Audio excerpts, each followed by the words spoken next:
Today I'm ranking every single episode of Regular Show Season 3 from worst to best. Season 3 is often regarded as one of the best seasons in all of Regular Show, having an episode that genuinely won an Emmy, having other episodes that are honestly just forgettable, so I'm going to be diving deep into the characters, the conflicts, the comedy, the villains. Every single aspect of every single episode is going to get plenty of time to shine here, because this is part 3 of my 9-part series of looking at every single season to give every single episode plenty of time to shine, and at the end of looking at every single season, I'm going to combine every single episode into one super video and rank all of them side by side. And if you don't want to miss that, you might as well subscribe, lift that arm up. I'm almost at 10,000 subscribers and I appreciate you all so much. I have plenty of good stuff coming on the way. I'm going to be doing that Regular Show movie video. I'm going to be doing a BoJack video. Yes, that's still coming. Some videos just take way longer than others. And I got lots of good stuff on the way also. Adventure Time videos, Gumball videos, gaming and movie stuff. Just so much stuff cooking up on my stove and you don't want to miss it. So without further ado, let's rank every single episode in Regular Show Season 3. Season 3 is honestly just peak Regular Show. There are so many good episodes in the season, which is why it's really hard to rank them side by side, because I feel like more episodes are just forgetful and kind of boring than being actually bad. I don't think there are any actual bad episodes in the season, just some of them I would just rather not watch again, because it's just, compared to the other episodes,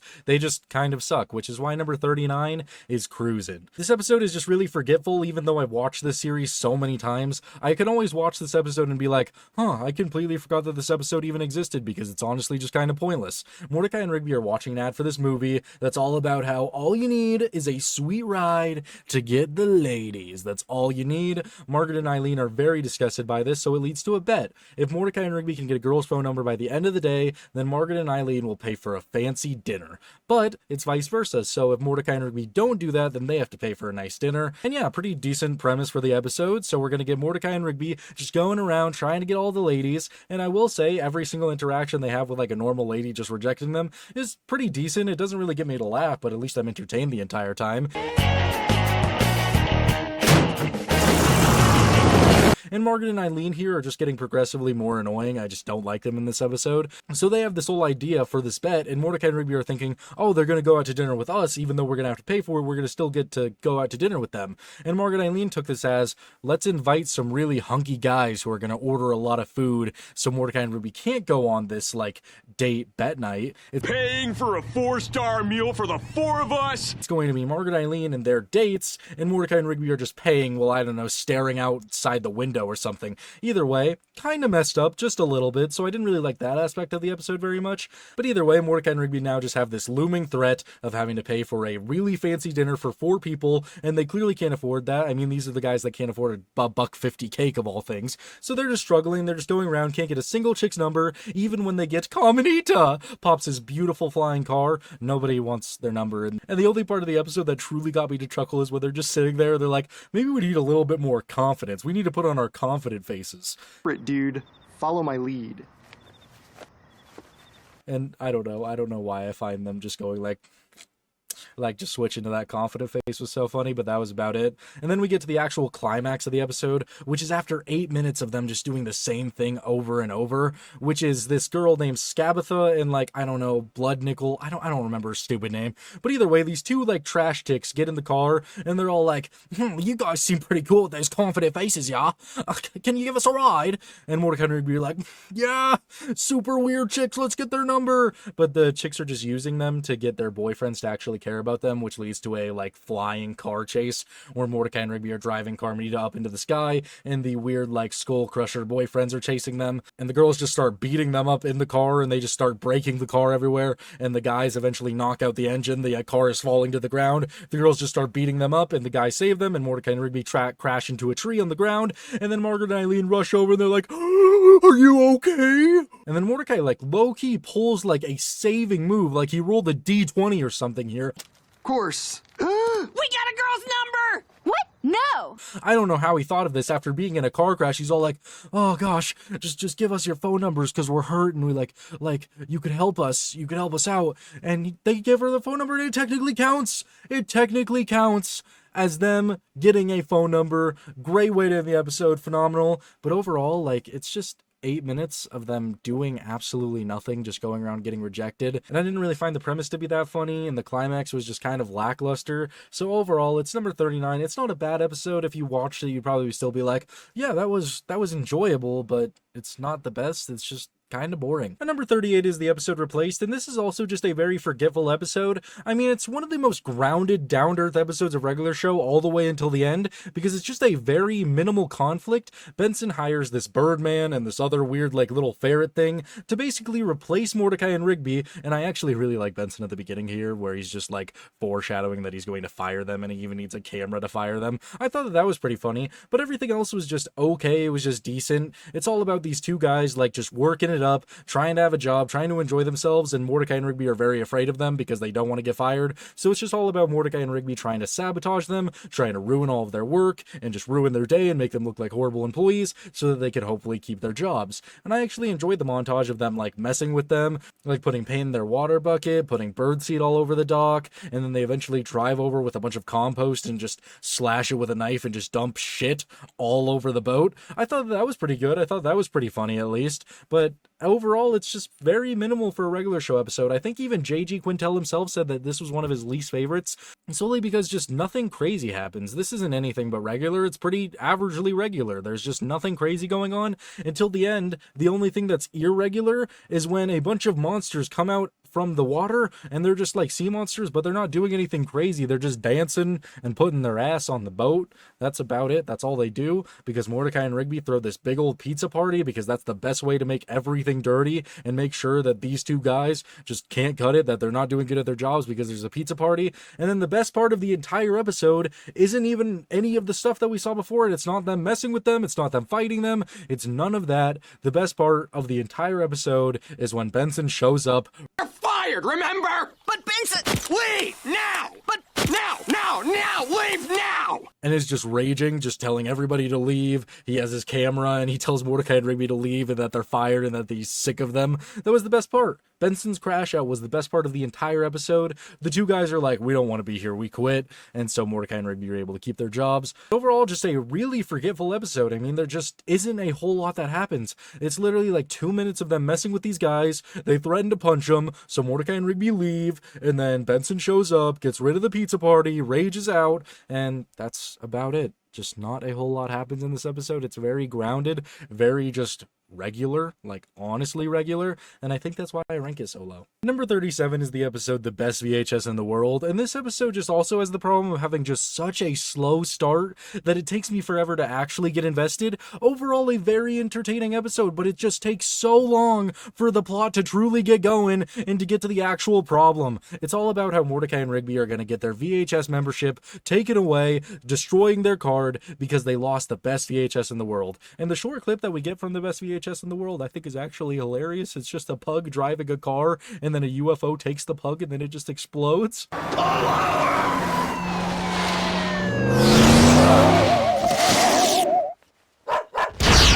I actually thought that was a little bit funny, but everything else after that is just so boring. It takes so long for stuff to actually start happening. Mordecai and Rigby are just cleaning the house for like 2 minutes straight, looking for this VHS. Nothing happens. And then we get another 2 minutes of everyone just saying, oh gosh, I'm missing stuff. I'm missing stuff. Clearly, it's obviously leading to somebody stealing all of their stuff, but it takes so long to just get to the point, and they just keep on going off over and over and over again about, oh, I'm missing this. I'm missing my bass amp. I'm missing my racket, I'm missing all this, we're missing the VHS. It takes so long. I actually enjoy the stuff with Benson looking into the vents and he just keeps on thinking he's hearing rats. I actually thought that was pretty decent, but eventually Mordecai and Rigby come back to their room after they had cleaned it really good, and all of their trash is back. They're super confused, and they just start punching each other, just brawling over this. They're like, God, you guys are insane. I don't know why you had to fight over something that small. Rigby punches him in the face. Mordecai, they just start fighting, and then that's when just out of the closet comes Button McButtonwillow. That's my favorite movie. He just appears out of nowhere, and he's just like, did you guys see the best VHS in the world? That's my favorite movie. And then they're just like, we need that tape back, we need that tape back, instead of being all like, why is there a weird hobgoblin coming out of our closet right now who looks like he hasn't showered his entire life? They don't question why there was a guy in their closet. They're just like, we need that tape back. So we get this awesome chase where they're just chasing him through the vent. And actually, very interesting part of this episode, I really like the chase through the vents. And then Benson's all like, I think I need some bigger mouse traps, because he just hears giant footsteps coming from the vents. Thought that was...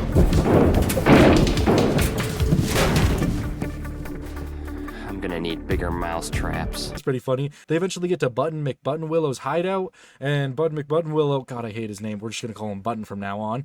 Button is all like, I love the best VHS in the world. It's just so good. It's my favorite of all time. I even wrote a memoir about it. It's just so good. I love it so much. And Mordecai and Rigby are like, it's really not that good, man. It's actually pretty ass. And then the entire cave just starts crumbling around them. They think it's Button's magic, but it's actually just him using Skip's bass amp and just shaking everything because it's so loud. And then he falls off of it because they pull it. I actually thought it was funny how they defeat him.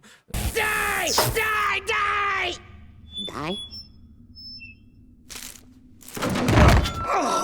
Not even really defeat him. He's just kind of pathetic. They just pull the wire and he just falls.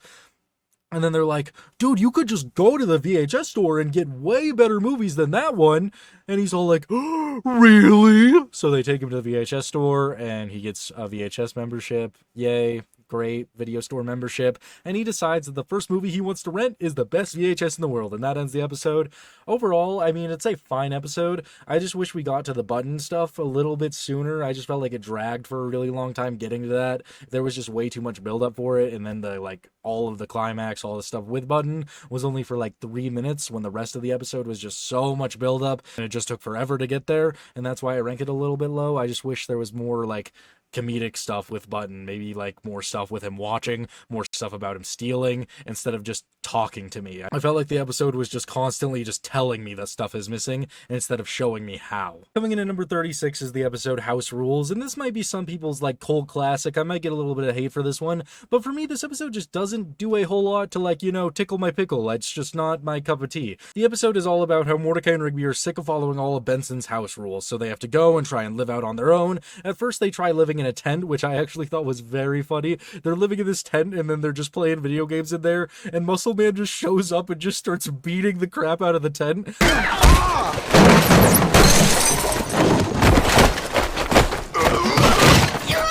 I actually thought that was hilarious because there's no overnight camping allowed, so he just decides that he's going to destroy the tent instead of asking them to leave. That was very on brand for Muscle Man. I thought that was hilarious. And then we just get this montage of Mordecai and Rigby going around looking for a nice place to sleep, and they just can't find one. They even try to sleep on a bench, but it belongs to Gunter. And Gunter shows up with a bat and starts trying to chase them and beat them to death. I also thought that was pretty good. That was pretty funny. And they eventually find the No Rules guy who takes them into No Rules world, and there's no rules in there. They can do whatever they want. They can play rock paper scissors, they can do prank phone calls, they can play video games, they can do whatever they want, because in this world there is no rules. And yeah, it's pretty entertaining, everything that goes on in there, all the stuff. Mordecai meets his old version of himself because there's no rule about breaking the laws of physics and time. Yeah, very weird. And then the next part of the episode that actually got me to laugh too is when the No Rules guy just punches Mordecai in the back of the head and takes his wallet because there's no rules.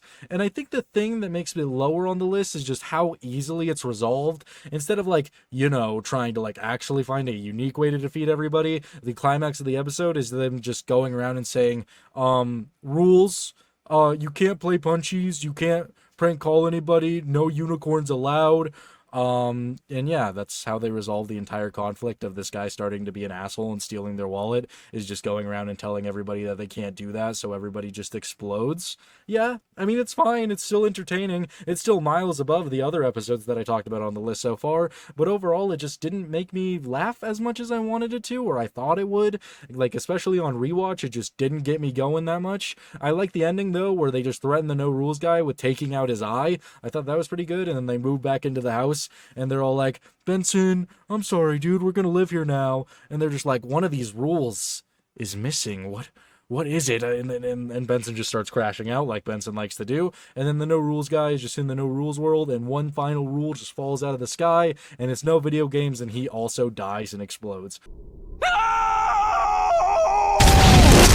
Overall, overall a very fine episode. It's just not my favorite. It doesn't get me to laugh that much, and I just don't find it as entertaining as some of the other episodes on this list. At 35 is the episode Butt Dial, and this episode is not that bad by any means. Season 3 usually did an amazing job at making the Mordecai Margaret episodes not that cringy, actual enjoyable plot lines, but in this case, I was just cringing the entire time, and I don't like to have to cringe when I'm watching an episode basically the entire time, because I mean, it's all about how Mordecai's driving the cart and then he feels a song coming on. In this song that he chooses to start singing out of nowhere, oh Margaret, I can't believe how hot she is. Yeah, he just Can't believe how hot she is. Makes my insides feel like knotted twists. starts singing about how Margaret is so hot and how he loves her and how he just wants to be with her forever and ever and ever. And he just so happens to be driving and his phone slips underneath his ass and he starts butt dialing Margaret and the voicemail goes to Margaret. So the entire episode is about how Mordecai has to go and try and delete this voicemail off of her phone.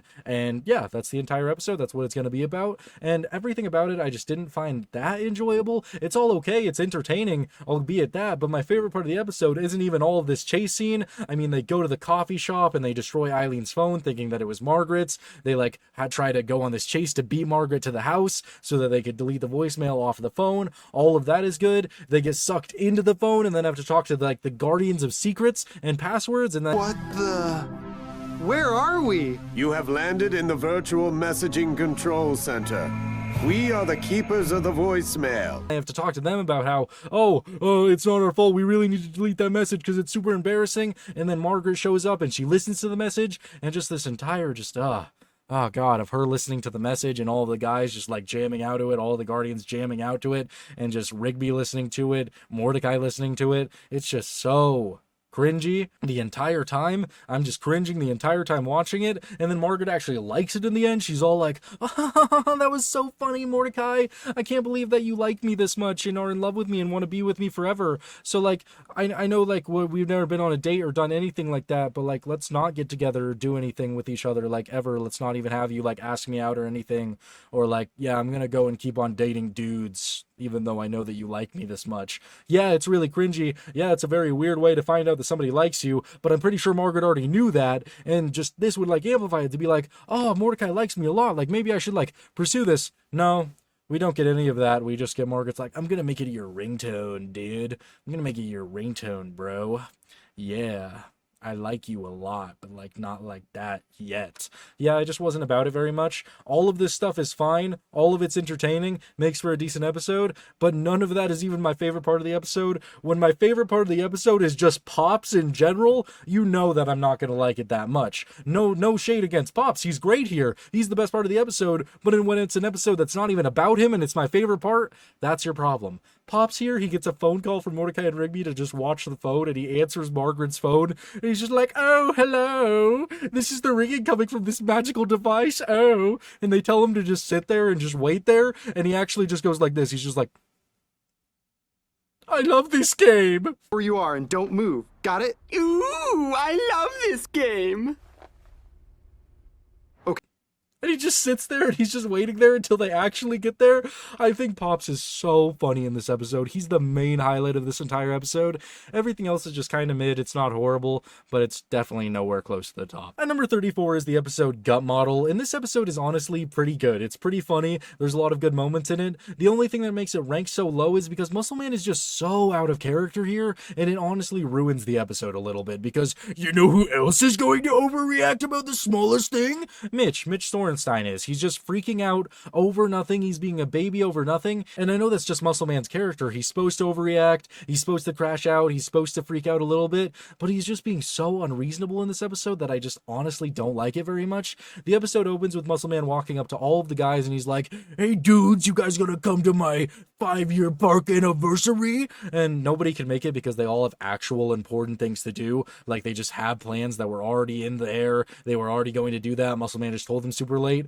Pretty reasonable. You just be oh, well, that's fine. We could do it the day after or something. No, he's a baby about it. He just hates all of his friends. He thinks all of his friends hate him, and he just can't handle it. So he goes to the restaurant alone. He orders 8 meals. He's just chowing down. And that's when these two guys approach him and they're like, hey, Mitch, I think you have the perfect body to pose as a pregnant woman. Yeah. Because you, sir, have the perfect body to pose as a pregnant woman. A very weird concept. I never thought that they would make an episode about Muscle Man becoming a model for pregnant women magazines. Mommy Monthly. Yeah, never thought that would be a thing, but either way, I loved it. I thought it was hilarious. Such a funny concept. It's just so good. And Muscle Man reluctantly agrees because he's like, I want all of my friends to think I'm important and to value me because they couldn't show up to my dinner that I had told them about the day of. Yeah. So he's all like, of course I'll join. And so he goes to the park expecting them all to be super sad, but everyone's just happy for him because, you know, they're all being good friends. And although they're not going to react poorly when you have this awesome, amazing opportunity to go and make a ton of money and to be a world famous gut model, why would they react poorly? Like, that wouldn't be a good friendship. Even High Five Ghost is like a little hesitant. He's a little bit sad, but he's like, I'm happy for you, dude. I'm just happy for you. Like, yeah, that's what you would expect from all of your friends, all of your closest friends, to be supportive. But Muscle Man doesn't understand that because he's got 2 brain cells this episode.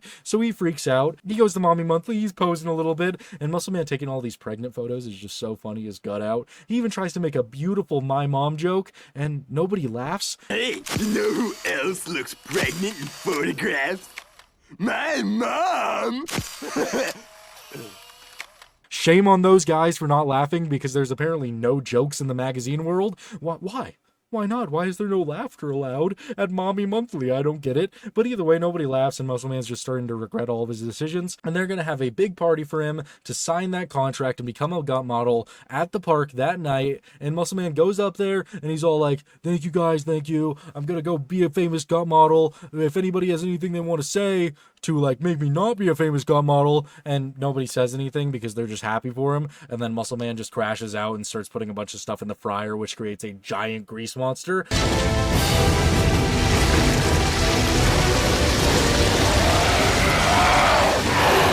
Yes, here's the part where regular show becomes a regular. There's a giant grease monster, and he's now trying to go around, eat everybody, burn everything. And Muscle Man talks to High Five Ghost, and he's like, I just want you to say that you needed me, dude. I do need you. We were just happy for you. Wake up, grow up. And I'm glad the High Five Ghost didn't just pity him here and actually told him to just get over it and just get over himself. I thought that was very good because Muscle Man was just overreacting the entire time. Couldn't deal with it. Didn't like it. It's the only bad part of the episode. And Muscle Man's like, I gotta save you guys now. He runs at the giant grease monster, belly out, belly ready, like, oh!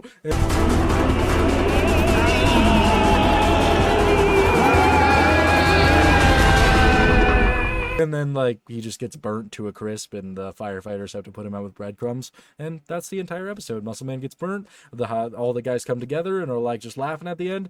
And it's a very solid episode. It's very good. It's just Muscle Man's writing here. I feel like they could have got to this moment in a different way. Like, they could have shown, like, Muscle Man working super hard or something, and then he just felt underappreciated. So he just decides to go and, like, instead of him becoming just a stupid asshole who just doesn't understand that other people have other things going on in their lives, yeah, that just lowered the episode for me just a little bit, but overall it's fine. Number 33 is the best burger in the world, and I think this episode had so much potential to just be so good, like one of the best episodes in all of regular show, and it's just tanked by Benson in this episode. I had so many people just come at me just defending Benson because, oh, Mordecai and Rigby had messed up so much in the past that they deserved what they got in the end of this episode, but I disagree. I didn't think he had to go that far, and I think there were so many different solutions that make this episode so annoying. That is why I just don't like it. It's all about how the best burger in the world truck is coming into town. They make the best burgers with a burger stuffed inside a burger, cooked in a burger,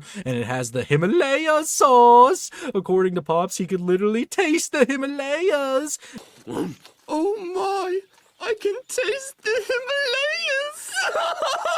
Yeah, it's just hyped up to be the best burger in the world, the most mouth-watering burger. And there were so many different ways that Benson could have went about this to make his life just so much easier, because the entire day, Mordecai and Rigby are trying to do all of these jobs because Benson's all like, you guys aren't having burgers until you finish all of your work. So Mordecai and Rigby just keep trying to escape every single job that Benson gives them. And a way better way to do this, Benson, would have just been like, okay, guys, you guys can have burgers, but you are not finishing your work today until you're done with all of it. I'm even going to come and get a burger with you so we can all have burgers. I'm going to keep you guys on track so that you guys eat your burgers and then you go back and get to work. Yeah, that could have worked really well. That would have been better. I understand it from a plot standpoint and a show standpoint. That wouldn't have been good for an episode because then there would be no episode. But from a viewer standpoint, I hate just seeing Benson just torment them all day, even though they just want to taste these super good burgers. Everybody's just bragging about how good they are, and Mordecai and Rigby just can't get them. So eventually, when they're cleaning out Skips' garage, they find a cloning machine that can make glass versions of themselves. So they clone themselves. They're like, anyone who doesn't need one is a chump. They have their clones, and they're just sitting there looking like they're working. Mordecai and Rigby sneak off to get those burgers. Benson eventually realizes that it's all a fake, and he starts chasing after them, and the Mordecai and Rigby glass versions also start coming after them. And I actually like the ending sequence where we get Mordecai and Rigby versus the glass versions of themselves, and they have to fight over these burgers, and then they eventually throw rocks at them, destroying them. I actually thought that was very good. The classical music in the background was pretty entertaining. No, we just wanted a burger! Overall, a pretty entertaining ending sequence, but the moment that I hate so much, I mean, in the process of getting rid of the glass people, they got rid of the burger truck, so the burger truck rolls down into the crash pit, gone forever. And while they're having this big old fight, Benson eats both of their burgers, both of them, just munches down and destroys both of them. He's like, guess you guys won't get those for another 100 years. Now get back to work. I just didn't like that ending, and I get it. I understand it perfectly. Mordecai and Rigby have stolen his grilled cheese. Mordecai and Rigby have destroyed the park. Mordecai and Rigby have dicked him over so many times. But all they wanted was the burgers. They were willing to do anything for the burgers, and I just hate this ending where he eats the burgers. I can't handle it. Overall, it's a fine episode. It's fine. It's very entertaining, but just Benson ruins it for me. This is like one of the only episodes where I'm not on Benson's side. I just can't take it. And coming in at number 32, it has to be the episode Yes, Dude, Yes. And when Mordecai is going to the coffee shop and he sees Margaret getting proposed to, his life is over. She's all like, yes, dude, yes. And Mordecai's all like, oh my gosh, the girl that I've never even tried to ask out, the girl that I've been in love with for 5 years, who has never even given me remotely the time of day, who constantly shows me all of her boyfriends, is getting married to another dude. Oh, my life is over. My heart's crushed. It's over. I can't handle it. So he just goes to his room and he's just crying. And Rigby decides, okay, dude, this isn't going to work, and signs him up for a bunch of dating sites. And he actually gets a ton of dates. Rigby makes him go on these dates. Mordecai is not having a good time at all, though. Yeah. Oh, so you agree that women are misrepresented in most forms of popular media? I don't know. Guess. He hates all of these women. He can't stand them until he eventually meets CJ. And CJ is just so great. You can immediately tell that this girl actually likes Mordecai, actually cares about him. And I know they say that they're going to keep it platonic, but you could just immediately tell that these two are honestly made for each other. They play video games. They're just having a good time. They go roller skating. They just are eating together. They're just vibing together, telling each other jokes. They just click right away. But Whoa! Tied game! Tied game!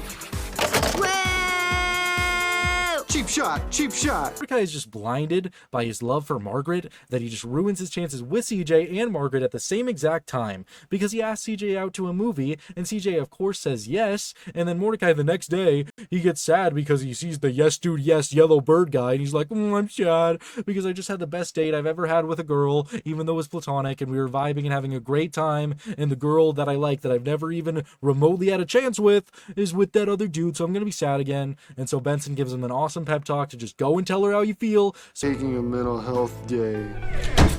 You don't have the right to be sad. You never even had the guts to tell Margaret how you feel. So he goes to the coffee shop, and it's revealed, she wasn't getting proposed to. The yes dude guy is just this yellow bird who got a new prosthetic leg and was showing it off.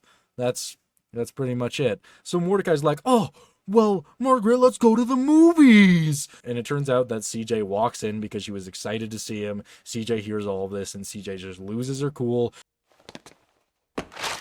Mordecai, what's going on? What? Aren't you taking me to that movie? What?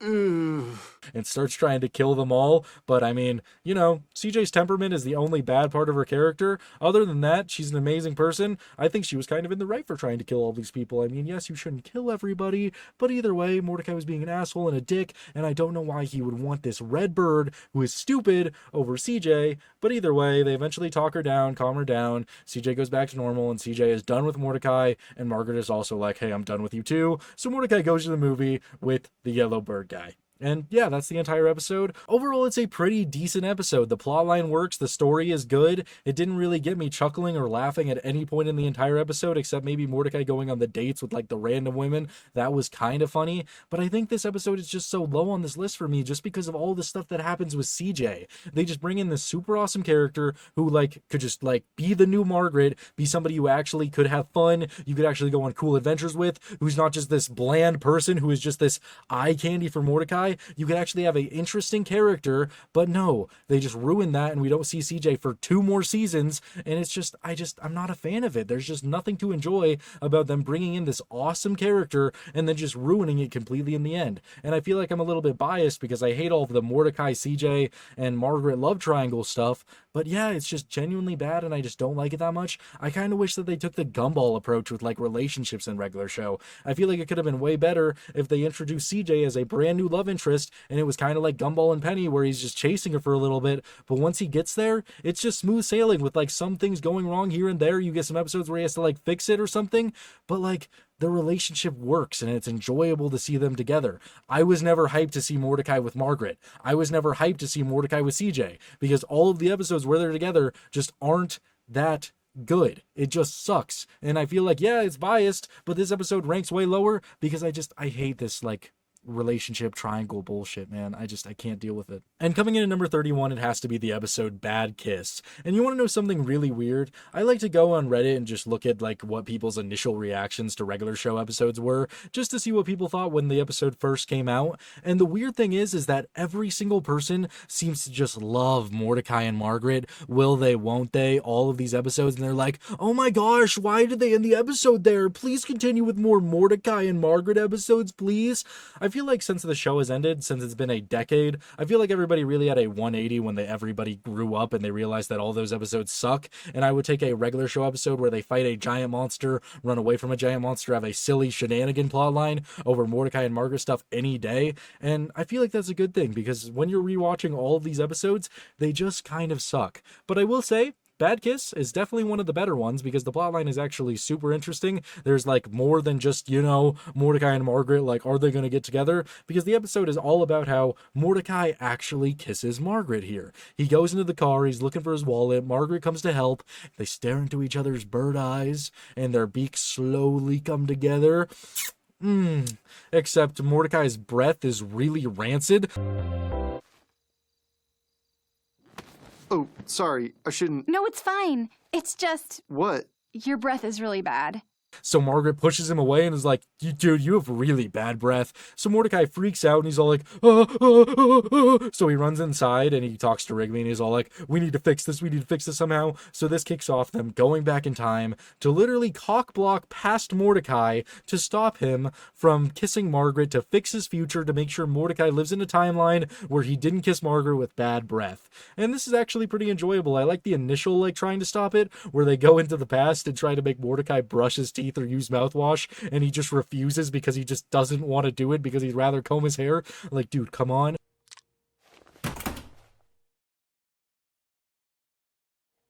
Oh, yeah, that's what the ladies like. And then we go a little bit ahead where Mordecai eats a chimichanga off of the ground.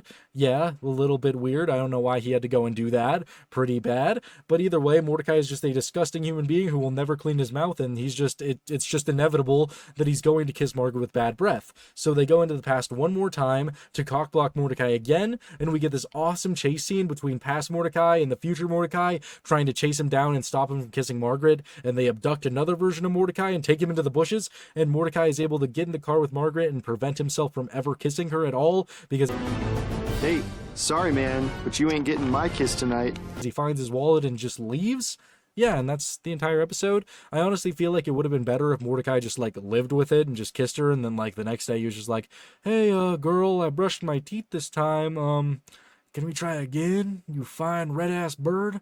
Yeah, I feel like it would have been better if you just went with that, but I'm still down with an episode about time traveling and trying to cockblock your past self. Either way, works for me. Decent episode. It's pretty fine, but I'm just glad that the next few episodes aren't going to be all about Mordecai and Margaret. And at number 30 is the episode Diary, and this episode is all about how Margaret is asking Mordecai to water her plants while she's out of town. Mordecai is stoked about this. He's so excited, and I like that that's basically the only thing Margaret says in this entire episode. She just leaves after that because, man, I'm just getting sick of her. I didn't realize how many episodes she just infected. She is the main plot for almost all of these episodes so far. She just is featured so heavily, it's just crazy. Even I didn't remember that, and I hate her. I hate her so much. But either way, this episode's all about how Mordecai is going to water them plants. He's taking it super seriously, but of course things go awry when him and Rigby are at the apartment, and they accidentally break Margaret's diary, and they're like, oh dude, we gotta fix this thing, and they try to use some glue. It doesn't work, so they're like, well, we can melt the glue because we put too much glue, so they put it over a grill and the book catches on fire.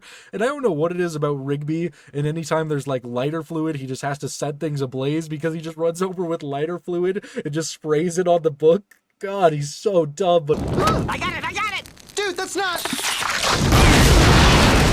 but it's so funny, and the book just catches on fire, and they throw it in the toilet to put it out, and like, yeah, that diary's pretty dang messed up. So they're like, who are we gonna ask? Our main man Skips, because he knows everything. He's seen this before, and of course he's actually seen this before. He knows what to do. He has a ritual where they can transfer the diary's like contents into another book. All they have to do is sit in a circle, hold hands, and close their eyes while the ritual is going on. And they tell Rigby multiple times, just close your eyes. They even have to wait longer before starting it because Rigby doesn't close his goddamn eyes. And he eventually does. And what do you think Rigby does during this ritual where all you have to do is keep your eyes closed? Just shut them. Just sit there. He opens his eyes and he looks at Margaret's secrets. Eyes closed.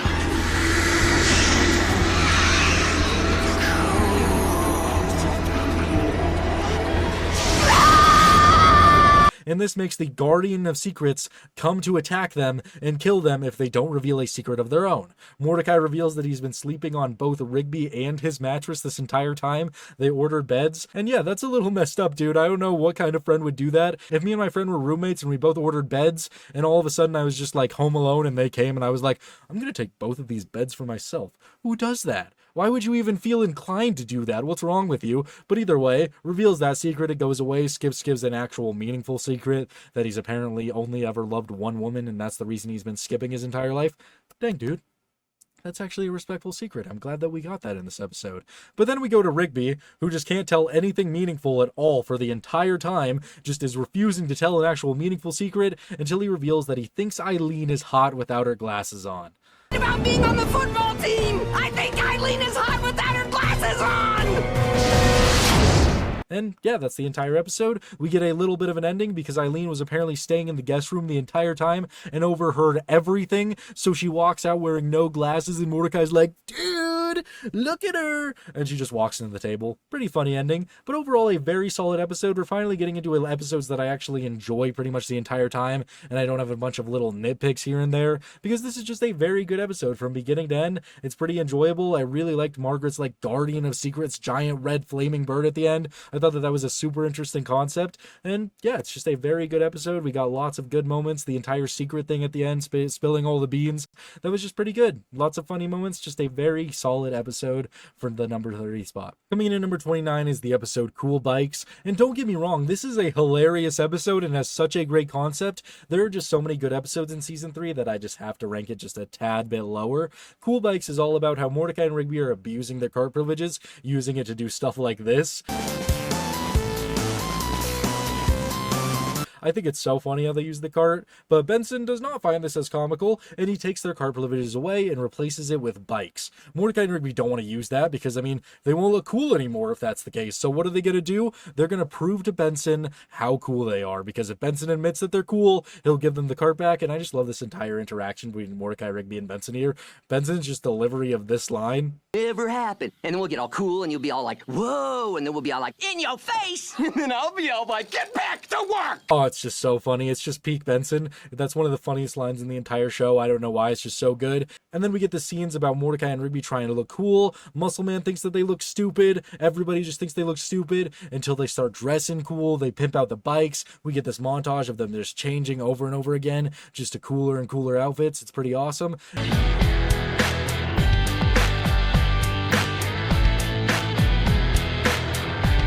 And then Mordecai and Rigby are like, what about now, Benson? Are we cool? And Benson's still like, no, you guys are not cool. But it turns out that they're too cool and they get arrested by the cool police and they're put on trial with Judge Broseph Chilaxington. Yeah, one of the coolest names in the entire show. And they just have to defend themselves on why they're not that cool. They call a bunch of witnesses to the stand. Muscle Man eventually admits they're cool. They call Benson to the stand, and well, Benson eventually admits that they're the coolest people that he's ever known. And because of this, they decide that they have to put Mordecai and Rigby to death, and we get this awesome escape scene, and they escape from there and blow the entire place up. It's awesome. It's a great scene, great action, great comedy. It's a really solid episode. Again, there are just so many good episodes in this show. That's why I have to rank it a little bit lower, but this episode is funny. It's got a great, interesting plot line, lots of good moments. It's just, there are so many good episodes coming up. At number 28 is the episode Big Winner, and this is another episode with a lot of good moments, lots of good comedy, but again, there's just so many good episodes coming up that it's got to rank a little bit lower. This episode is all about how Mordecai and Rigby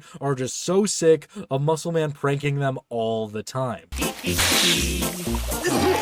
Gotcha, dude! So they gotta find a unique way to get him back, and they decide that on his birthday, they're going to give him a lottery ticket. Yeah, a pretty mid-gift, but it turns out that this lottery ticket is fake and is a guaranteed winner for $1 million, and Muscle Man believes this entirely. He believes that he won $1 million, and he just goes on a spending spree, blowing up his trailer, destroying parts of the park that he doesn't like, spending hundreds of thousands of dollars on wings. Yeah, it's pretty bad, and Mordecai and Rigby are scared to tell him the truth because apparently the last person that pranked Muscle Man in this way got shoved into a vending machine and got murdered by him. One good prank deserves another. What happened to the guy? He never walked again.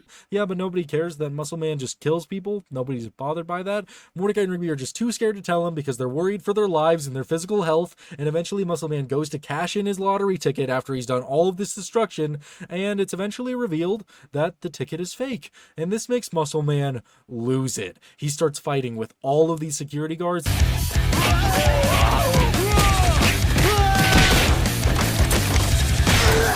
And honestly, a pretty awesome action sequence. He's just beating them up left to right. He's kicking people's heads off. He's throwing cars at a giant guy in a mech. He's just destroying all of them. And it's so cool. And eventually Mordecai and Rigby are like, Muscle Man, it's not real. We pranked you. And Muscle Man gets socked in the face and he's out.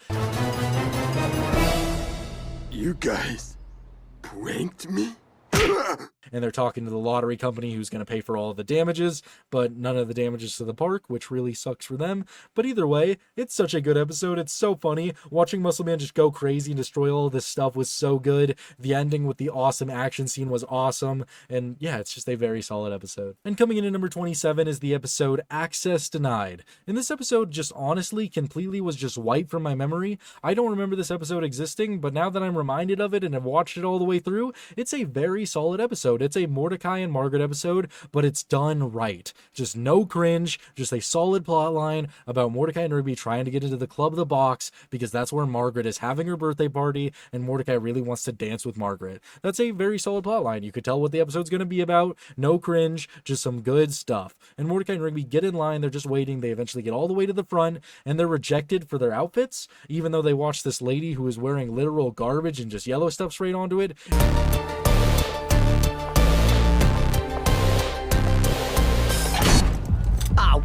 What the heck? Get in right away? Yeah, sucks for them. So they gotta find a way to get into this club. So they literally go and just start digging through the garbage and they get this spray paint from this one guy who's honestly just super chill. Like, what a chill guy. Just gives them their spray paint can and they just get this awesome like outfit made of garbage. That's what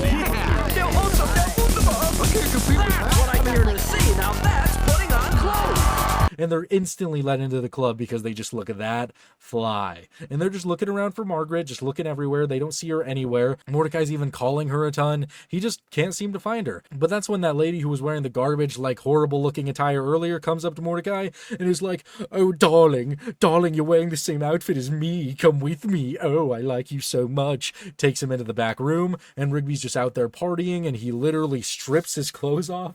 This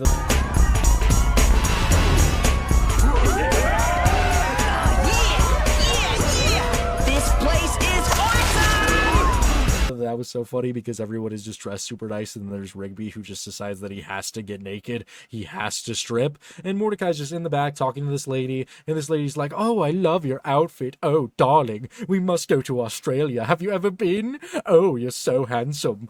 I like you. Let's go." And Mordecai's like, "No, I think I'm gonna go away from you," because he hears Rigby struggling with the security guards because Rigby is obviously getting thrown out for just going nude. This club is super stuck up, and you guys are wearing garbage, and we're wearing garbage. And he takes his clothes off, and they just have to run away from all these security guards, and there's eventually this laser blast. And there was this guy earlier in this episode who had apparently been waiting in the line to get in for like weeks, months even. He's been waiting his entire life. He eventually got in. It was really wholesome. Good for him. He's just partying it up. It's the best night of his life. And of course, this energy blast that the lady with the trash bag on is charging up hits him, and only him. This is the best night ever! What a poor guy. What a poor soul. They eventually get thrown out of the box. They escape. And just as they're getting thrown out, they're in an alleyway. Margaret comes out of the building that was next door. And apparently they were trying to get into the wrong club the entire time. They were trying to get into the box. And apparently they were having their party at Box, which is right next to the place. Yeah, very interesting ending. It was kind of funny how they were trying to get into the wrong place the entire time. And it was all for nothing. All of that drama, all of that. And just the ending is just Mordecai and Margaret dancing in an alley together. And it's honestly pretty wholesome. Definitely one of the better Mordecai and Margaret episodes with a decent ending and just a good build up, and it was overall just pretty funny and pretty enjoyable. And coming in at number 26 is the Trucker Hall of Fame. And this episode has a very sad beginning because Muscle Man's dad has passed away. And Muscle Man is not doing well with this. He's at the funeral. He's just losing it. He's just so sad about his dad. You actually feel bad for Muscle Man here. This episode is great for the progression of Muscle Man's character, letting you see into him a little bit more, letting you understand his background, his life, his relationship with his dad. All of that stuff was very enjoyable. Well, Muscle Man, Mordecai, and Rigby all have to go on a journey to spread Muscle Man's dad's ashes at the Trucker Hall of Fame because that was his final wish. High Five Ghost isn't coming because he doesn't do well with funerals. He's even doing worse than Muscle Man for some reason. What? Why can't High Five Ghost go with him? High Five Ghost doesn't deal well with this sort of thing.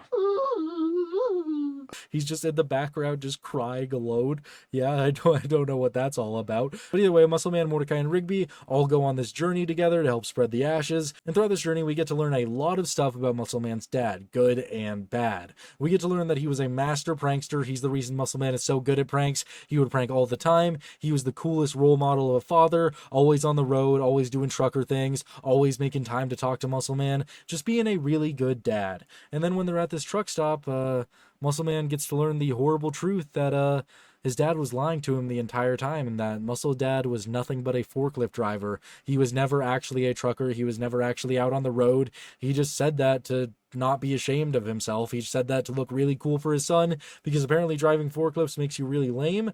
I don't know if driving a truck makes you cooler. I mean, I guess driving a truck is pretty cool, and truckers are like the backbone of every society. But either way, I guess being a forklift driver is just that lame that you can't tell your family about it. And Muscle Man is just not taking this well. They go out into a field to cope. He punches a picture of his dad, and he gets a letter from him that explains everything.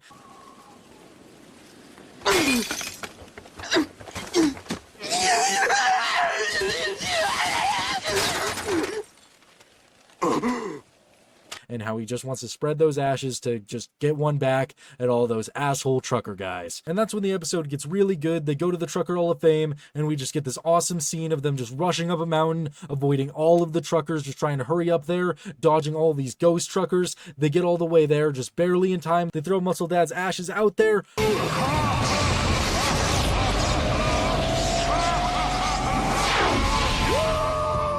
Boom. Muscle Dad's ghost just appears and just attacks all the other trucker dudes, and he just explains that, like, I just didn't want you to be embarrassed of me, son. I love you, son. And it's just great. It's great stuff from Muscle Man's character. Lots of good comedy moments between Muscle Man and the guys. Muscle Man freaking out is always a highlight in every single episode.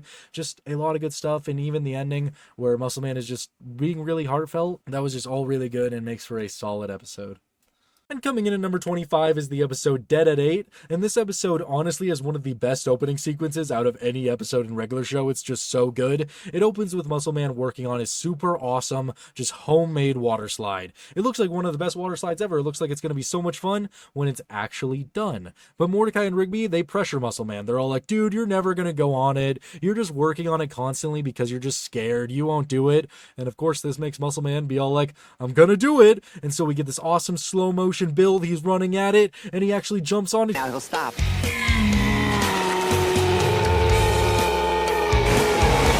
can't believe it! Dude, he did it! He goes on it, and it looks so awesome. He's just going down it. Looks like one of the best water slides ever. It's so cool. They can't believe that he's actually doing it until, you know, he shouldn't have done that because the ramp that he was building at the bottom fails. It breaks. Even though Muscle Man was all like, this isn't sturdy enough, it breaks. Muscle Man goes off it the wrong way. He's just flying midair. He hits a tree, and we just get the sequence of him just hurting himself, like Peter Griffin levels of getting hurt, just falling down, just boom, boom. Muscle Man crashes into the car, and that's it.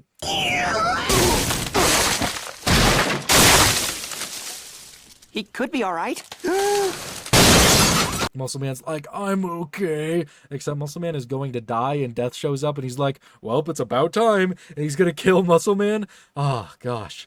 Such a amazing opening sequence, especially if you like people getting hurt comedy. Oh, it's just so good. Such a good belly laugh that I got when I first watched this. And even now, it's just hilarious. It's so funny. And the plot line is all about Mordecai and Rigby. And now, because of this, Mordecai and Rigby are like, please don't kill him. And Death's like, well, all right, boys. If you want to earn their soul back, you got to do something for me. And so they have to go with Death to his house, and they have to babysit Thomas, Death's son, because Death is going to take his wife out for a beautiful dinner, and yeah, they have to babysit Thomas, and they think it's going to be really easy, but Thomas is apparently 300 years old without his parents knowing that he's 300 years old, and it doesn't make sense, because I'm pretty sure he's not adopted, but he acts like a 2-year-old, but he says that he's 300 years old, but his parents don't know that he's 300 years old, so was he adopted? I don't get it. It doesn't make any sense. I don't know, maybe a soul of a 300-year-old was like, yes, I need to get inside this toddler. That sounds a little bit weird. But either way, Thomas is just this freak of nature who wants to do a bunch of horrible things. He's just evil. He wants to do all this stuff. He's just making their lives hell while they're there. And eventually he's like, okay, I will go to bed. I will, if you guys read me a bedtime story. And he picks the book, and it's about this evil worm, and they're just reading it to him, and it seems like it's all going to be fine until they have to pull the last tab, which makes the worm actually come out into reality and tries to eat souls. And of course, they have a soul, which is Muscle Man's soul, so they just basically have to play keep away from the worm. They're just running away from this worm. Well, Thomas is just like, no, feed him the soul! Feed him the goddamn soul! Feed it to him right now! And eventually, Rigby is actually the one to outsmart them, and he throws the soul to Thomas, and Thomas is like, wait, that's not what I meant! Don't feed it to me! He's gonna eat me! And Rigby just pulls out the awesome and badass move, jumps in front of it with the book, and the worm is sent back into the book.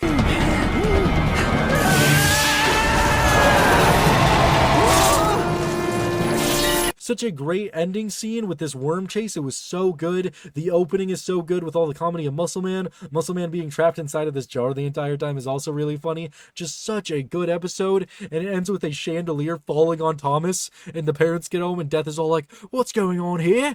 Everything's destroyed. Vintage stuff ruined. But Thomas is out cold because a chandelier's on top of them.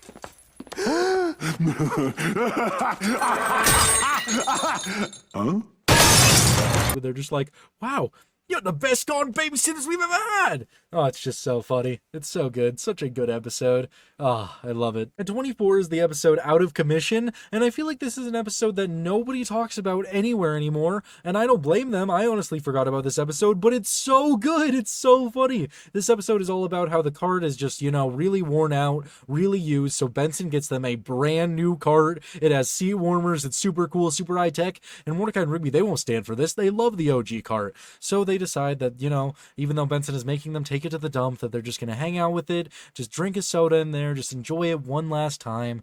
And they just want to give the cart one last time too, so they give it some soda, and this makes the cart come to life. Whoa. Is this what it's like to be conscious? And the cart is alive and has a personality now, and he's very sad that he has to go to the dump, so Mordecai and Rigby agree to give him one last amazing day before they have to go to the dump. And they go and do all of the things that the cart never got to do. They take him crowd surfing, they take him to get a tattoo, he gets to do some dirty, nasty things with this beautiful red car. You know, he has to at least do that before he dies. He gets to do everything he possibly could want right here in this episode. And they go to Cheezer's, they're just having a good time, and that was it. They have to take him to the dump, but the cart's all like, dude, I really want to go and see the sunset. He's obviously just stalling because he doesn't want to go to the junkyard. He doesn't want to be left at the dump for the rest of his life. He wants to hang out with Mordecai and Rigby. So they take him to see one more sunset, and that wasn't enough. So they take him to the bar to have this one last sip of oil, and it turns into this awesome bar fight because he always wanted to get into a fight. Love this scene. Did not think this episode would have an awesome fight in it, but it does.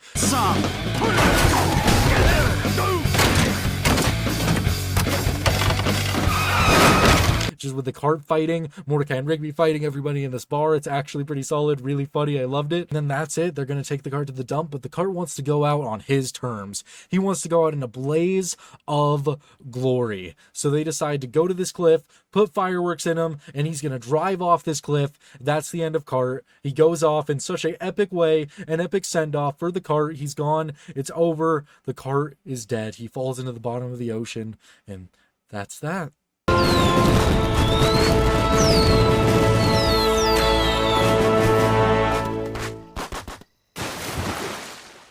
Or so you thought, because it turns out Muscle Man used the seat warmers on the new cart too much and got third-degree burns, so they need to bring the cart back ASAP. So the episode ends with them saying, let's go get him. And yeah, it's just such a good episode. I can't believe I forgot that this episode even existed because it's so funny. I actually really like the cart's personality a lot. I think he's pretty funny. All of the stuff that they take him to do is just so good. The bar fight is awesome. It's just such a solid episode, and I honestly wish that they did a little throwback to it in a later episode where maybe they're just sitting there, just like having like a weird conversation, and the cart's all like, guys, I know the solution actually, because he's still alive the entire time. I feel like that could have been funny, but no, he's only alive for this episode. I guess he just actually died, and when they went to retrieve him, he just stayed dead, which is really sad because he could have just been the alive cart the entire time. But either way, very good episode. And coming in at number 23 is the episode Fists of Justice, and I honestly feel like this episode is a little bit overrated. I feel like people give it a lot of praise.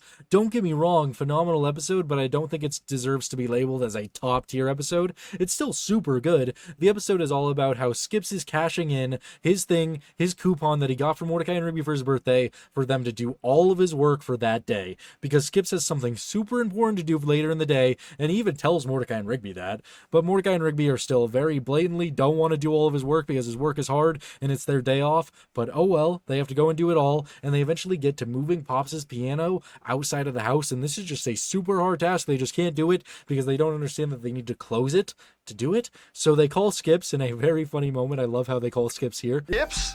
We know you're home, Skips. Pick up the phone, Skips. We know you're home, Skips. Pick up the phone, Skips. All right. And Skips reluctantly comes over, and they literally break Skips' hand right there because Rigby closes the thing on Skips' fingers, breaking every single one of his fingers in his hand. Stuck on this thing. Man, I'm sorry, Skips. Oh, Skips, are you all right? this is bad.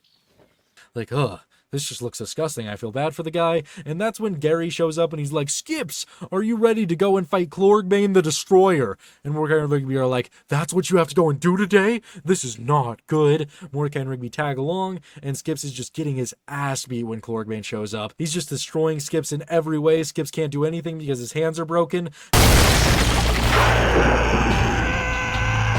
So Mordecai and Rigby have to take over, fight Clorgbane, and they absolutely destroy him in every way. Clorgbane didn't even stand a chance.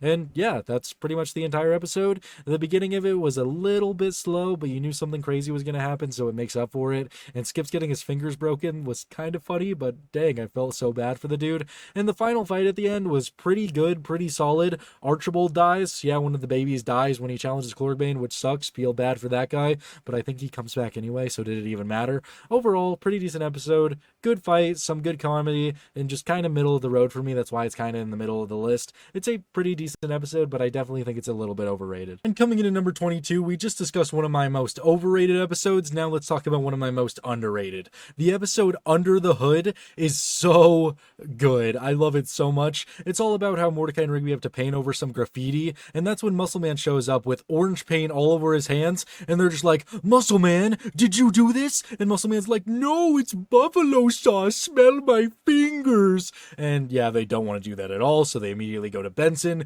and blame it all on Muscle Man. And Muscle Man's just still like, dude, smell my fingers, it's buffalo sauce.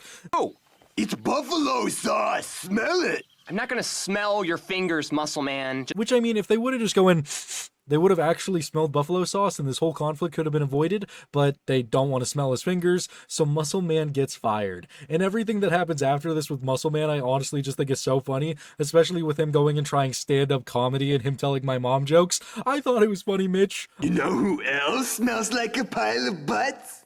My mom! I really did, but nobody else found it funny, which is really weird because literally a season ago, it was shown that every single person finds my mom jokes so funny, but when he goes and tries stand-up comedy, nobody likes it. Come on now. But either way, because of this, we now have poor Muscle Man. He's just poor. He's trying to sell his scooter. He's trying to just do anything to survive. And during this, Mordecai and Rigby discover that there is still graffiti everywhere, which means Muscle Man wasn't the one who did this. So they have to come up with a way to catch this guy, and the way that they're going to do it is actually pretty dang smart. They ask for a spray paint can from Muscle Man, and they spray paint a wall completely orange, and they also spray paint themselves orange and hide there and just wait for this guy. And he comes over there because there's just no class in this. He needs to make this wall look beautiful, and that's when Mordecai and Rigby just come out of nowhere and jump him and grab him. And they're just holding him down, and I just love this subversion here where they take off this dude's hood and it's just a literal spray paint can as a sentient living being. I thought that was so funny, and they have to chase him into his world and fight these spray paint monsters. I thought that was awesome, and they eventually get to his world, which is just plain white. You can't see anything, and so they just keep bumping into all of his furniture, and he's just like, stop it, you're wrecking everything, what are you doing? And they just start spray painting all of his stuff orange, so he's just like, fine, I'll turn myself in. And they go to Benson, and he's all like, yeah, I'm the one who did it. I'm spreading knowledge, I'm spreading power, I'm spreading love, I'm spreading everything with my art. And Benson's just like, I'm calling the cops. And then he tries to escape and just fails really badly. And then they hire Muscle Man back. It's great. It's such a good episode. I'm surprised there's episodes like this that I just don't remember when I'm initially watching them. And then I just remember, wow, this episode is awesome. It's just so good. Definitely one of my favorites in the entire series. It's just so funny. Everything about it is just peak. And coming in at number 21 is the episode Bet to Be Blonde. And for me, this is a regular show classic, which is why it's odd that I'm ranking it so low. But I just think this episode is so funny. It's so good. Mordecai and Rigby are playing this video game, and they decide to have a friendly bet between friends that whoever doesn't beat the level first has to get the haircut of the character that they're playing as. One has a blonde bowl cut, and the other one has an afro. And so they decide to have this bet. It's just going to be an awesome, friendly bet between friends, and that's when Rigby starts going, oh, my throat is just so dry, Mordecai. Will you please go and get me a glass of water? And Rigby decides that he's going to turn off Mordecai's controller by unplugging it so that he could cheat. He even hides it with a sock. Like, dude, if you didn't want to get your hair like this because you suck at video games, just don't make the bet. Why do you have to ruin Mordecai's fun? Mordecai comes back with a glass of water. Rigby's like, no, I'm definitely going to beat you. And of course he beats Mordecai because Mordecai had like a 10-second delay because his controller was unplugged. And Mordecai has to go blonde. I love the image of just Mordecai with blonde hair. I think it's so funny. And oh my blonde! Rigby just starts making jokes about him, just making fun of him, just cracking jokes left and right, and that's when Mordecai meets the blondes. Just a group of a bunch of guys with also blonde hair that hate all the people who don't have blonde hair because they're superior because of their awesome blonde hair. And so Mordecai starts spending a lot of time with these guys. He just goes sailing with them, plays video games with them, does everything with the blondes because Rigby's just a asshole and will just make fun of him. So Mordecai decides that he's going to move in with them, and Rigby's just starting to get really scared, really worried that he's losing his friend. He even goes to Skips for advice, and Skips is all like, well, you could tell him that you cheated on the bet. And Rigby's like, no, I don't think I'm going to do that. And Skips is even in shock, like, you're not going to listen to me? Rigby's like, no, I'll figure it out. I'll figure it out. And it doesn't really work out. And Mordecai's just out on a jog with the blonde guys. Rigby shows up and he's like, oh, Mordecai, I need to tell you something. I achoo. He just sneezes instead of telling Mordecai the truth, and then Mordecai kidnaps him. Yeah, he just kidnaps Rigby right there, and then Rigby wakes up and he's just hanging above like a vat of just blonde dye. Mordecai, don't do this! I have to. I gotta take the good with the bad. A bet is a bet. Plus, this ring is really cool, man. And Mordecai's all like, I have to die a normal person to join this cult. And you are the one, Rigby. I'm going to kill you. Yeah, it's so weird. This blonde cult thing is just so weird, but it's just so funny. I did not expect this at all. But Rigby eventually admits that he's cheating, and Mordecai's like, yeah, dude, I know you were cheating the whole time. I just wanted you to admit it. What a great length to go to just to get him to admit it.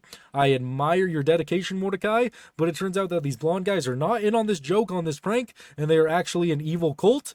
Yeah. And so they have to escape this evil cult who all have this like awesome laser ring. And it's just a very cool sequence of them running away from these guys, shooting lasers left and right. It's a very cool, very awesome. And they escape, blowing up the entire facility. That's the end of the episode. Moral of the story, Rigby, just tell the truth. Come on, tell the truth. Don't cheat on bets. And Rigby doesn't tell the truth many times after this, so he learned nothing from this whole experience.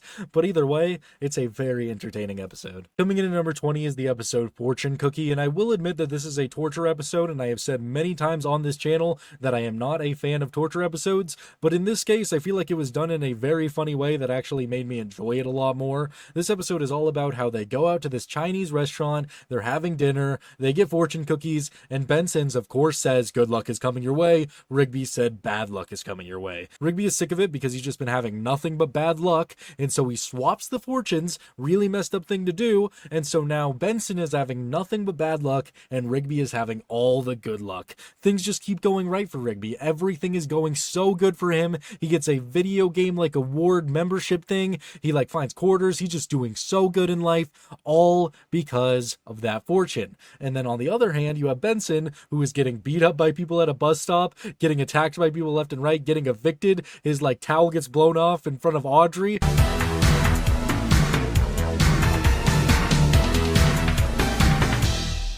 Yeah, things are not going good for this guy. And this eventually leads to the climax of it all, where Benson is playing poker against this like warlock guy, and he bets the entire park in this bet. I just lost the park to the guy in the fanny pack. He's a warlock. And of course he loses because he has bad luck, and the park starts getting sucked into this giant fanny pack from this warlock guy. Yeah, that was such a funny reveal where Skips is like, he's not an old man, he's a warlock. And then he just starts growing rapidly and sucking up the entire park. That was great. And so Mordecai finds Rigby and he's all like, dude, switch the fortunes back. And Rigby still doesn't even want to because, I mean, it's season 3 Rigby, he's an asshole. But either way, they eventually do it. Just this awesome sequence of them trying to get to Benson, swap the fortunes. It's so good. Just visually awesome. Just watching them just fly up, trying to get to Benson, trying to swap that fortune.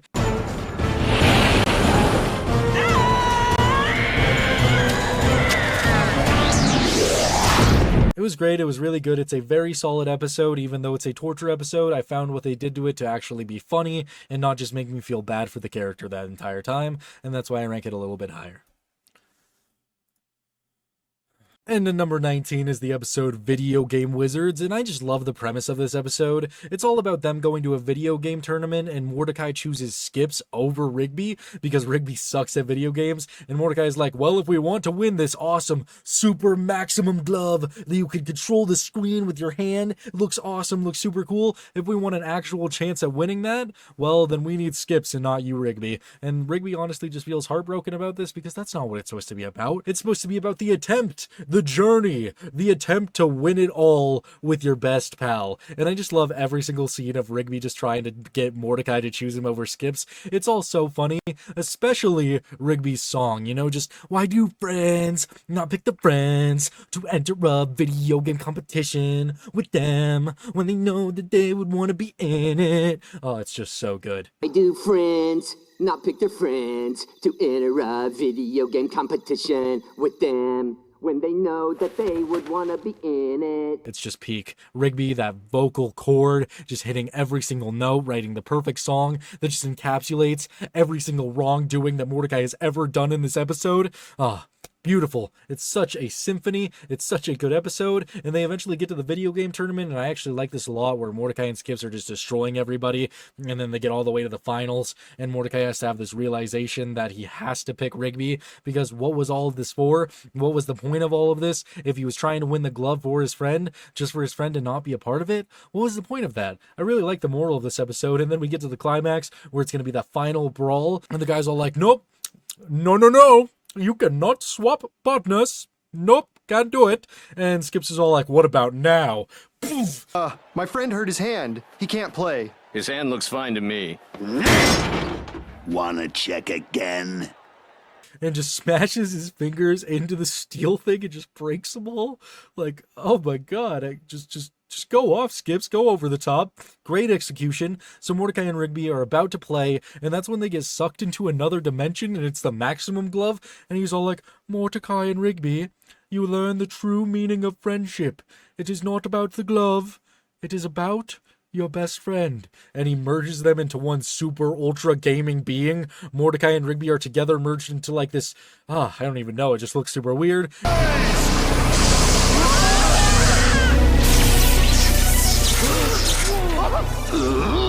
And they're able to destroy the competition, win that game, and they win the maximum glove, and we get the perfect ending to this episode where the glove doesn't even work because it's just poorly made. So funny, so good, amazing episode. And coming in at number 18 is the episode Trash Boat, a definite regular show classic. When Rigby sees just how awesome this guy is, this guy on TV, this rock star called The Urge, he's like, I need a super cool name like that. I'll look at two things in the room, and I'll just be all like, what name should I decide is going to be mine? And he decides on Trash Boat. He sees a picture of a boat on the wall of the trash, and he decides Trash Boat is the perfect name. And of course he just gets roasted by this by literally everyone. What would you say if I changed my name to Trash Boat? I'd say you're a total loser. You wouldn't say it was cool? Not if you're changing your name to Trash Boat. Everyone finds it so funny that Rigby literally becomes famous. They put his name up on billboards, they put him on TV, all of his friends are just making fun of him constantly for this stupid name. And this causes the Urge from the future to come back into the past to try and kill Rigby because he can't stand the fact that he became less famous because Trash Boat existed. So Trash Boat just has to try and get all the way to the city hall so that he could change his name back to Rigby, and we just get this awesome chase scene with the Urge chasing them everywhere, and the Urge is just so funny. He's trying to use like a laser guitar to shoot them and kill them. Oh, it's so good. It's so funny. He's breaking into the house. He's trying to break into the city hall, and I just love the sequence of him trying to break into the city hall where he's just going,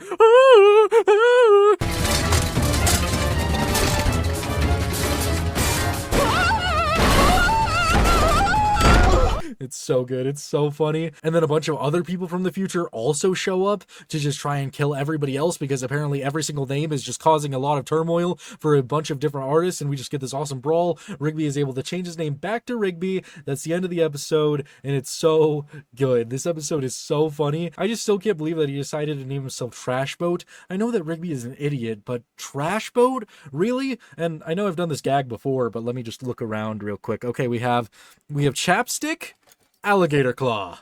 Call me Chapstick Alligator Claw from now on. Yeah, that's fire. Come on, 1 million subs. 1 million subs for Chapstick Alligator Claw, huh? We could do it.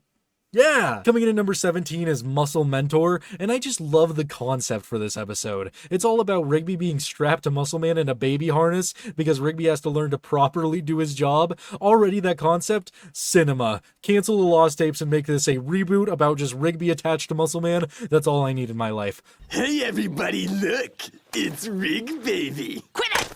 Obviously, I'm just joking. Please make the lost tapes. Don't listen to anything I say. I'm just a delusional YouTuber.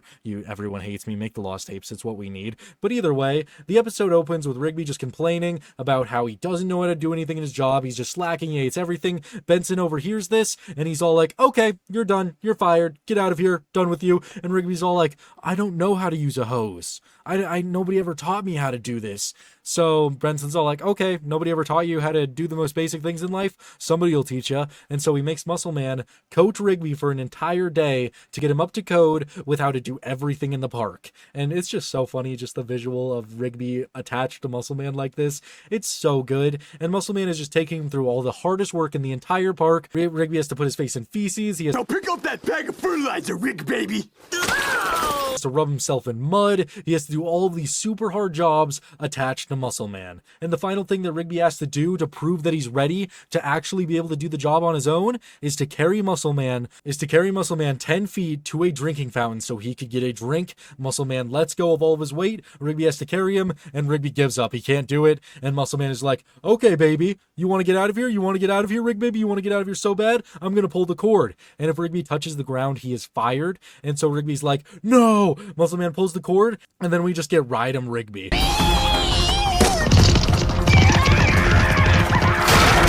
Remember this Cartoon Network game that was online at one point where it was just Rigby riding on top of Muscle Man? Oh, just peak nostalgia, such good memories. And Rigby's just riding on top of Muscle Man like Muscle Man is just a horse. It's such a funny visual. I love it so much until they eventually get all the way to the lake and Muscle Man starts drowning and Rigby has to use everything he's learned, everything to persevere and never quit. Never quit! And he picks up Muscle Man and carries him all the way out of the water and saves his life. And Muscle Man is just like, well, Rigby, you've done it. And Rigby gets to keep his job. Boom. Awesome episode, amazing ending, amazing visuals. It's so funny, and it is a regular show classic. I love Muscle Mentor. And coming in at number 16 is the episode Death Bear, and this is one of the more grounded episodes that I actually find super enjoyable. It's a Mordecai and Margaret episode, but we also get some good Eileen and Rigby. It's just a very solid episode, even though it's so grounded all the way up until the end. I like it a lot. It's all about how they're just watching a bunch of scary movies, and then Rigby's like, what if we do something actually scary? And they're going to go to an abandoned zoo to find Death Bear. Already a pretty interesting concept, and we just get a lot of relationship building stuff all the way up until the climax, which is actually enjoyable because Mordecai and Margaret are actually bonding, actually having a good time. It actually feels like they're a little bit into each other, where before it just feels like Margaret is going, Margaret. Here they actually feel like they're into each other. They're actually bonding. They're like hanging out. They're like seeming like they could actually like be a couple. Rigby and Eileen are just hanging out, having a good time. They get all the way to Death Bear's enclosure, and that's when Death Bear is revealed to actually be real. What is that? Huh?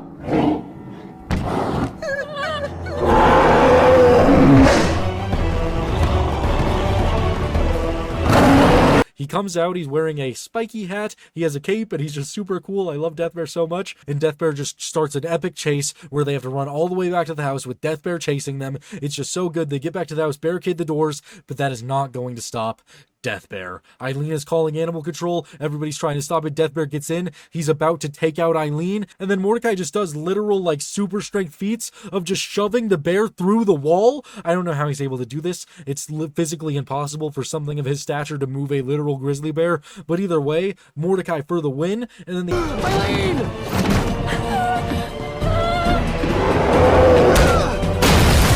The animal control people show up and Death Bear just hits some really sick moves on him.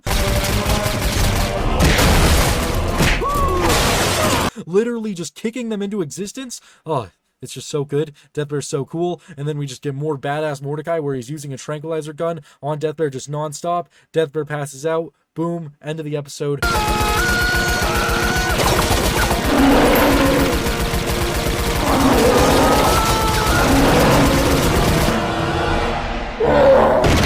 So good. And I feel like this episode ranks so high for me is just because, like, it just goes to show that episodes that are super grounded can work in regular show. Mordecai and Margaret episodes can work. It's just you have to have a good balance of it just not being super cringy the entire time, not making me hate Margaret the entire time. Just make it enjoyable. Make it like a real world conversation. Make them just go out and do stuff like this that just feels like it could actually be a group of four just out having a good time. And then you give me that actual regular show moment at the end that is still super cool. There's one episode that is all about Mordecai and Margaret ahead of this on this list because it follows that same formula and does it even better. Just don't make the Mordecai and Margaret stuff a cringe fest, a cringy love triangle. Make it a actual good episode, and that's what they did here, and that's why it ranks pretty high up. At number 15 is the episode Prankless, and this is one of the best Muscle Man centered episodes just ever. It's just so good, and I love the beginning of it. You could call me a heartless monster, but I find it so funny. Just Muscle Man is taping Mordecai's bed to the ceiling, which is just already such an amazing prank.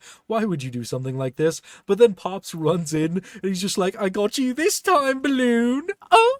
And then the mattress just falls on top of him, and he's I'm balloon. Oh.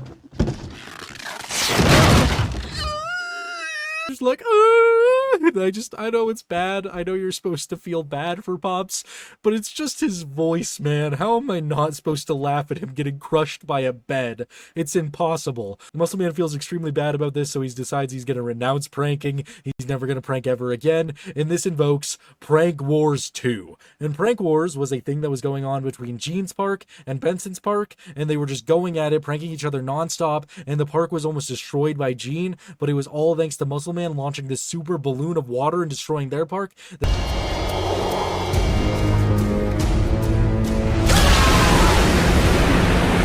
it was saved. But now that Muscle Man's not pranking anymore, Gene knows that he could win. And I just love this entire sequence that we get of just everybody getting pranked by Gene. It's just so good. I don't know why they made pranking just so awesome and actually look like so epic and just so detrimental to their literal lives, but I love it. Oh, no!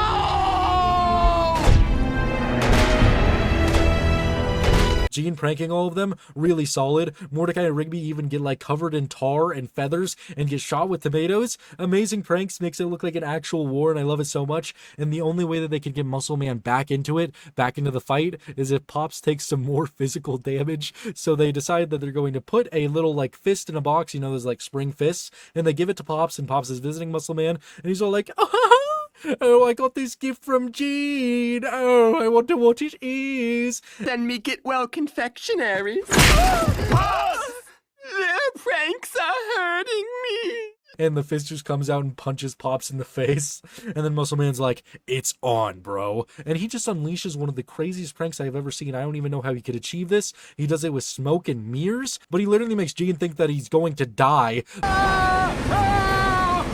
Okay, I'll never prank your park again! By making him float up to the sun, which is Muscle Man, in this just visually stunning scene where Gene is just literally floating up, everything's collapsing around him, he's just going into space.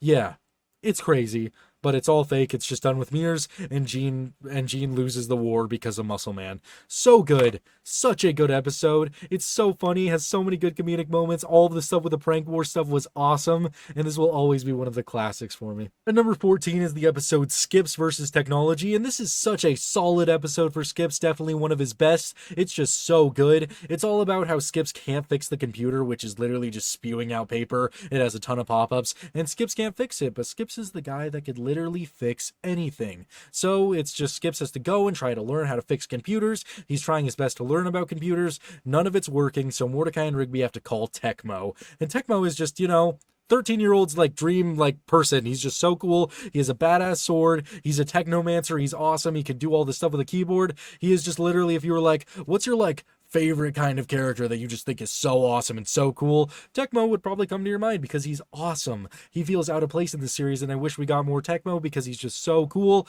If you haven't seen my video on Tecmo being the most underrated character, definitely check it out because he's awesome. And we just get this awesome scene where Tecmo is just elevating keyboards, fighting this virus, trying to defeat it, and eventually jacks himself into the computer. He's in the virtual world, and that's when it's revealed that this is not Error Code 220, it's Doom-mageddon. And it takes over Tecmo's body body, and we just get this awesome fight between Doomageddon and Skips in the real world, where Skips has to try and destroy the computer.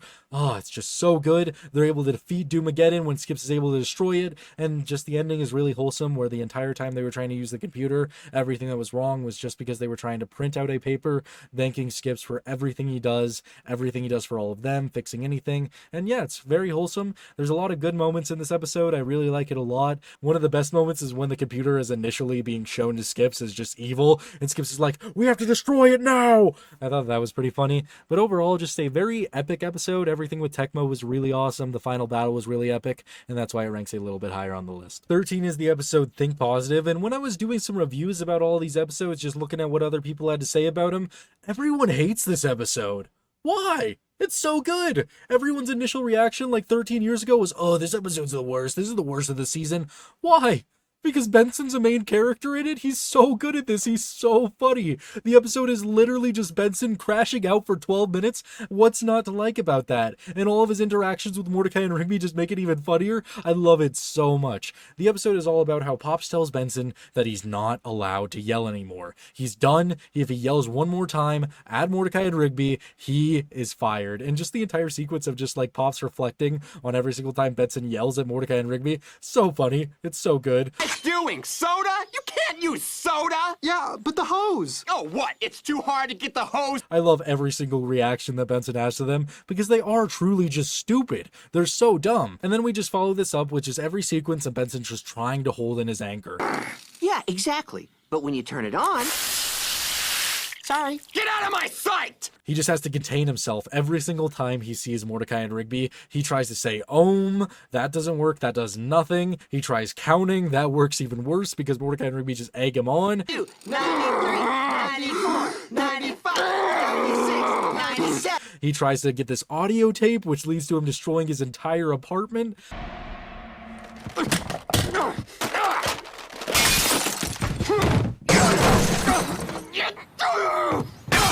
Oh, it's just so funny. And then he's eventually just walking in the grass. He's so angry that he's literally leaving burn marks behind him.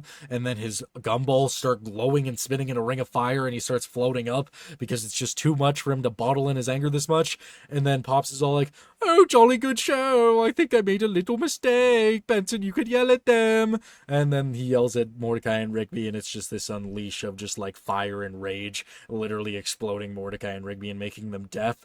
It's just so good. A worthless life! Because if you did, you'd see I'm trying to teach you some simple responsibility, some pride in doing a job well done! But you wouldn't... I don't understand how people can dislike this episode. I guess if you don't like Benson being angry, I mean, if you just hate Benson, but I love me some Benson. And Benson getting angry and crashing out like this is just comedy gold. And coming in at number 12 is the episode Skip Strikes, and we get a lot more stuff with Skip's lore here, more stuff of them being buddies, and it's just a very enjoyable episode from beginning to end. The episode is all about how they have a bowling team, the Park Strikers, and they're entering tournaments. They're beating everybody left and right, and they have to go against the magical elements in the tournament final. The only thing is that Death is going to take advantage of Skips and advantage of Rigby to just create a great episode. First of all, he tells Skips that if Skips enters this tournament, he's going to reveal Skips' biggest secret that he's ever had. Skips can't have any of this, so he just backs out of the tournament, and then in the meantime, he also makes a bet with Rigby that if they lose, all of the Park guys' souls are going to go to Death, and if they win, Rigby gets a super cool soul ball. Whoa, soul ball. I could rub that in so many people's faces. Deal. Yes, he bets their souls for a ball. How wrong could that possibly go? But either way, Skips quits, and they're all pretty hopeless now because without Skips, they're basically worthless. They even try to replace him with Pops, which, it might be a jolly good show because he could get one pin. Yeah, that's not going to work for a bowling tournament, though. One pin! So it's looking pretty hopeless. They're all really sad. Skips is out in the forest, just like reminiscing, just being so sad. And he eventually realizes the error of his ways, that he needs to come and save them because even the secret can't stop them from being their best buds. It wouldn't do anything to their friendship. So Skips comes back, and in the meantime, they're going against the magical elements, and they're losing really bad because they can't compete against these guys. They're doing horrible. And that's when Skips returns, and they start kicking some ass. And at the same time, the magical elements are like, well, let's start using some magical elements, and they start cheating, using a bunch of powers to help them out, but they're just no match for Skips. And that's when we get all the way to the final bowl. Skips his final turn. This could win the tournament if he gets a strike, and that's when Death is all like, you wouldn't want me to tell that little secret of you, would you, Skips? And Skips is all like, hardest moment of the show, he's all like, if you want to tell them my real name isn't Skips, go ahead. Bowls the ball, they're trying to destroy it, boom, hits the pins, the Park Strikers win!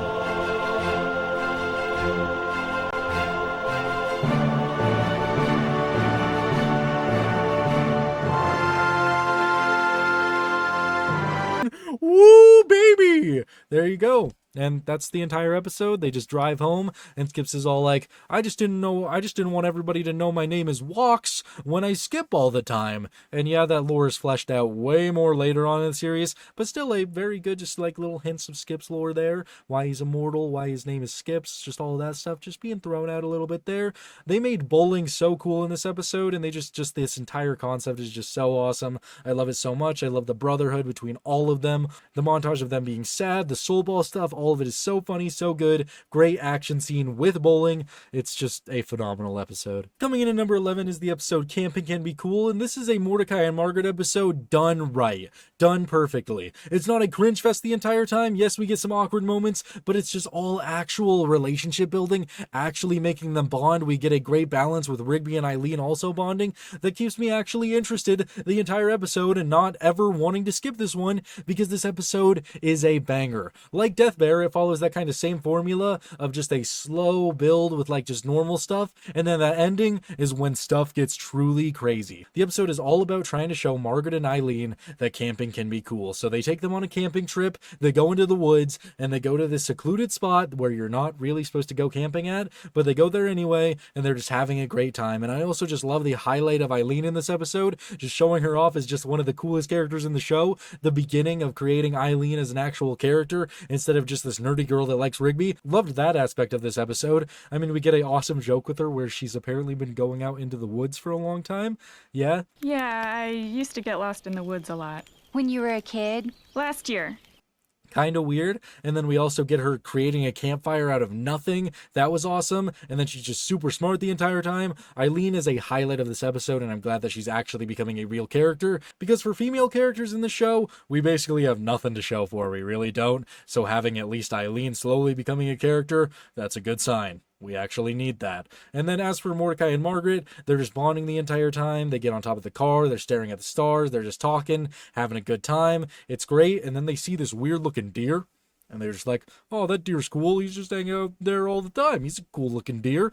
And then eventually they're just chilling, hanging out, and Mordecai accidentally locks Margaret's keys in the car. They're freaking out a little bit, and Margaret's just like, oh, I'm going to go and get some more firewood. And yeah, that's when the deer just appears out of the bushes, and it's actually a man deer. Yeah. He's really weird looking, and he's like, I'm going to kill all of you for destroying the forest for so many years.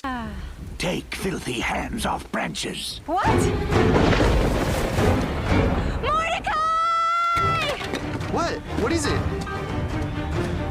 And so he starts hunting them, and they all have to escape. Eileen throws a rock through the window of the car. They get back into the car. They're driving away, but this deer is super fast, catching up to them. They slam him in the face with a lantern, and he still catches up again, and he's eventually just ran over by a park ranger and dies. Yeah.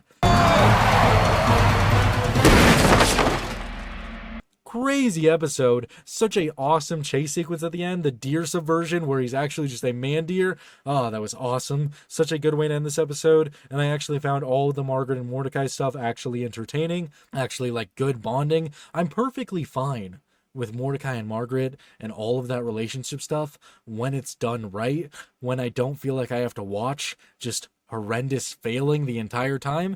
This was fine. This was good, and it was a solid episode, and it's what I wish we had more of from Margaret and Mordecai, or even CJ and Mordecai. Just grounded episodes, which is really cool endings that don't make me hate any of the characters. Coming in at number 10 is the episode Stick Hockey, an amazing Benson episode that also paints him as just the villain here, but either way, really good episode. Mordecai and Rigby find a stick hockey table in the garage, and they love stick hockey because it's so much fun. So much fun. It's so much fun.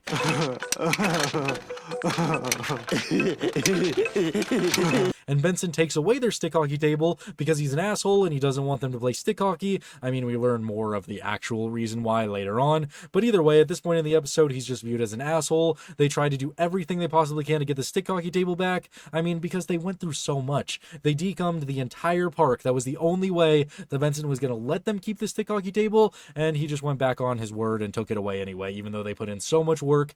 Yeah, it sucks. So they have to go to store after store after store looking for this stick hockey table that Benson gave away, but it just keeps on getting sold to a different store until Mordecai and Rigby eventually stumble upon stick hockey underground ring where they just battle to the death using stick hockey tables. Yeah, and they're going to die there until Benson has to find them and save them from the ultimate fate of death in stick hockey. Yeah, it's crazy. We get to learn a little bit about Benson's backstory, where he was Death Dragon, one of the best stick hockey players ever, and his apprentice got murdered by this weird looking guy who is also really good at stick hockey. Oh, my neck! Oh, Dave! Master, I thought you said this was gonna be so much fun! Ugh. And Benson has to go against this guy now to save Mordecai and Rigby and get the stick hockey table back. And just one of the coolest scenes I have ever seen with stick hockey in general. It is just so awesome. He's just going against him. The fire is raising. The thing raises up. There's fire below them. They're fighting. They're going at it. And it's just so cool. He's able to defeat them by just going so hard at stick hockey. I love it so much. It's just such a fire episode. It made stick hockey just so cool. He gets the table back, and then Mordecai and Rigby are like, I don't think we like stick hockey anymore. The typical shenanigans of how you end a regular show episode. But overall, a phenomenal Benson episode, and it made stick hockey just so interesting. And number 9 is the episode Sugar Rush. This episode is so good. Peak regular show. Everything you could possibly want from it. Benson tasks Mordecai and Rigby to go and get the morning meeting donuts for the morning meeting. And Mordecai and Rigby somehow mess this up because they always have to mess something up because they buy those double glazed apple fritters, which are not safe for human consumption, but they give the guy $10, so they get these double glazed apple fritters and Benson's one whole wheat donut. They return back to the park and just put them on the table, and that's when Pops just starts, Hello there. just eating those donuts up, and it makes them super energetic, super hyped up, and they can do nothing to calm him down. I love the montage of them trying to calm him down. He even is pulling the cart. It does nothing.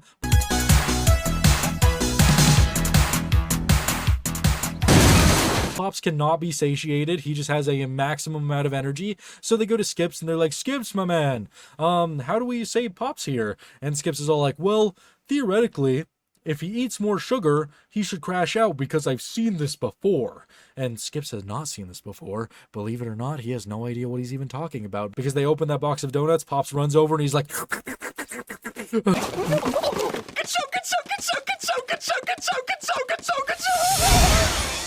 Good show. And he gets sucked into a different universe, a different dimension, and they're all like, uh-oh, that's not good. So they have to follow Pops in there, and it's just a dimension where everybody else is moving slower than they are. It's super weird. And Skips is again like, well, this is super weird, but if we have more sugar, then we should eventually crash. Except they only have 3 lollipops, so Mordecai, Rigby, and Pops all have a lollipop, and they go even further in time into a different dimension where everything is black, everything is just moving so slow, everything's really scary.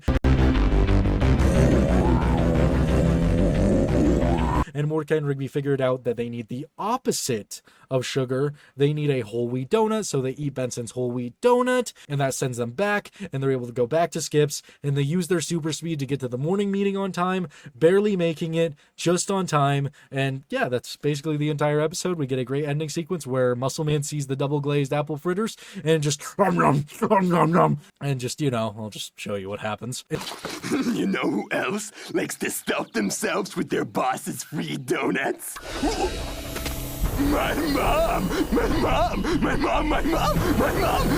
It's so funny. Everything with Pops being super energetic and eating the donuts was just so funny. The different speed dimensions was also a really cool concept that I enjoyed a lot. The ending where they have to just rush all the way to the morning meeting was also super good. And then that just amazing ending where Muscle Man eats the donuts. Just so good. It's so funny. It's definitely a regular show classic. And coming in at number 8 is the first ever Terror Tales at the Park. In this this is the best one. It's the best Halloween episode in all of regular show. I don't think any of the other Terror Tales at the park were able to capture the magic of this first one. 3 came pretty close, but this one is just so peak. We get 3 amazing stories within it. We get the story of Percy, which is basically just a Chucky reference, except instead of Chucky wanting to kill people, Percy wants to draw all over people's faces with a marker, and it's just so funny. You get so many funny scenes out of this. Have some tea. What's wrong with you? I don't want your tea. I want to draw on your face. Which is Pops and Percy just trying to draw on him with a marker, and just the awesome conclusion where he kicks him into the fire. It's so good. And then we also get Death Metal Crash Pit, which is Muscle Man and High Five Ghost finding an abandoned trailer in the middle of the woods, and the ghosts inside of it are from Skull Punch, and they sing them Devastation Nation and kill Muscle Man and High Five Ghost, and it's so good. It's so funny. Rat or a bat or a hat or a pat or a fat or a mat. Have you ever seen a goat? Yeah, I've seen a goat. And then we get the amazing end story where Rigby eggs a guy's house who turns out to be a Halloween wizard, and he turns Rigby into a house. Crazy concept. And then kills literally everyone in the park, skinning Muscle Man, decapitating Mordecai, sucking up High Five Ghost, putting Benson into a toilet, throwing Pops into a closet, and then just egging Rigby. It's so good. It's a peak Terror Tales episode, from comedy, from action, from the stories. It's just so good, and I don't think any Terror Tales lives up to this one. It's so good. I love it so much, and that's why it ranks at number 8. And coming in at number 7 is the episode Fancy Restaurant, and this episode has everything you could possibly want out of a regular show episode, a very unique premise to begin with, and that is that fact that Muscle Man has to become fancy for a dinner with Starla's parents. The only problem is that Muscle Man is the most unfancy person you could ever meet in your entire life, so Mordecai and Rigby have to try to teach him how to be fancy. We get this awesome montage with all these different fancy things that just aren't working. Muscle Man doesn't know how to choose the correct fork, he doesn't know how to pull out chairs for people, open doors, the correct clothes don't even fit or work on him, so Mordecai and Rigby learn that they're going to have to go to the restaurant with him and pose as waiters to try to get him through this dinner. And then we just get some good scenes with the dinner. Everything's going super well. Mordecai and Rigby are helping him out a lot. He's getting all the way through it, and then there is a surprise dessert at the end, because the guy, Mater D, the head of this restaurant, doesn't like Muscle Man, doesn't think he should be there, and doesn't think that he's going to be fancy, and unfortunately for Muscle Man, he chooses the wrong dessert spoon, and this means death. He has to die. And that's when the Redcoats show up. And if you will not leave, we will escort you out. Yes, British Redcoats. Whoever pitched that was just so funny. I don't know why they would even think of that, but it works so well. Just Redcoats show up, and they're going to fight everybody using their unique weapons. Mordecai, Rigby, Muscle Man, Starla, and Starla's parents all fighting against the waiter staff in just such a awesome brawl. I love all of the Redcoats' different weapons and the different ways that they have to fight them. There's one guy who's just using kicks to fight Muscle Man. He was really funny. It's just all so good. It's so epic. And even the end of it where Mater D charges with a fork at Muscle Man and he just trips him and he falls out the window and dies by landing on a car. So good. So funny.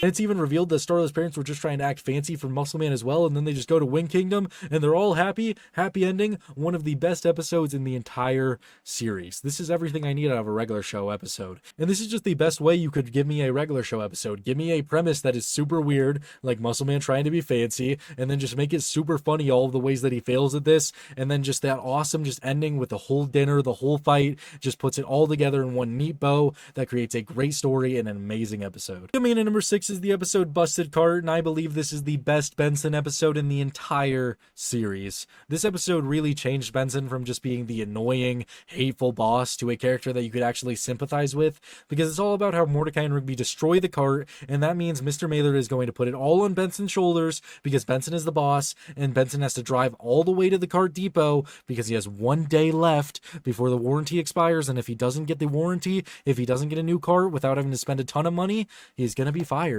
So Benson goes on the trip in his white pickup, taking the cart all the way there. Mordecai and Rigby tag along, and Benson is super pissed about this, and then they actually start bonding. They actually start forming a bond, hanging out, dancing, having a great road trip, and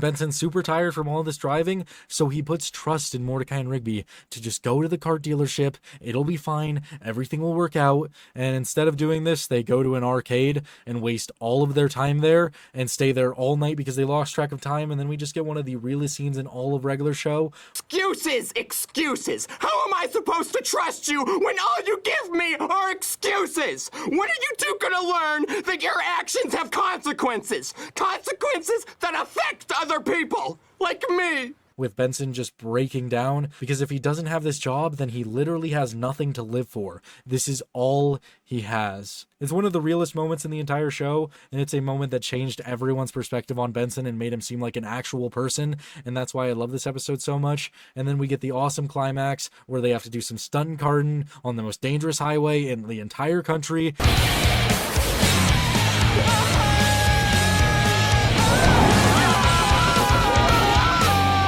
And they get to the dealership. It's all good. Everything works out. Perfect ending. An amazing episode to show a different side of Benson and start getting some growth in his character. And that's just why it's such a good episode. We finally get some changes in Benson's character that gets him on our side. But as a kid, this is where I started to see Benson as somebody else other than just a mean boss. And coming in number 5 is the episode Fuzzy Dice. And what if I told you that regular show did Five Nights at Freddy's before Five Nights at Freddy's did Five Nights at Freddy's? Because this episode is all about them going to this party pizza place and fighting against animatronics. Yeah, it's crazy. It's Pops' birthday and they don't know what to get for him, and Pops tells them that all he really wants is some fuzzy dice from the Fun Zone. So they go to the Fun Zone and we get a very funny scene where the only way that they're allowed to get in is if they have a kid, so Rigby has to pose as a child.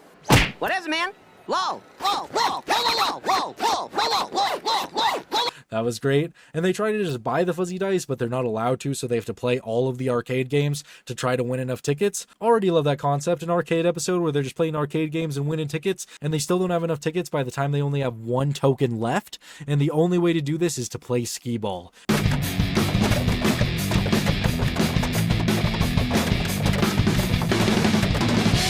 And I just love this entire sequence of them playing skee ball, all lining up, all trying to get enough tickets to win. And Mordecai is able to sink it. Boom! Gets enough tickets to get 1,000,000 tickets and win the funny dice. They get the fuzzy dice. And that's when these animatronics just come to life and take them, because apparently they're like a crime syndicate and they have diamonds inside of the dice. Yeah. Sorry, but you ain't giving nothing to nobody. Excuse me? Oh, what? Very crazy concept, and they run away with the dice. We get this awesome chase scene where they're just after them, trying to get the fuzzy dice. Back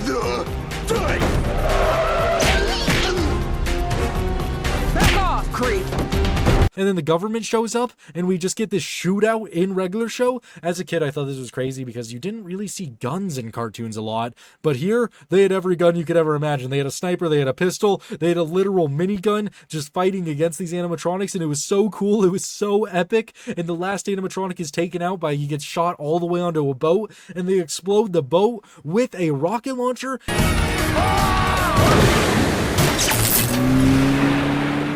Smoke 'em.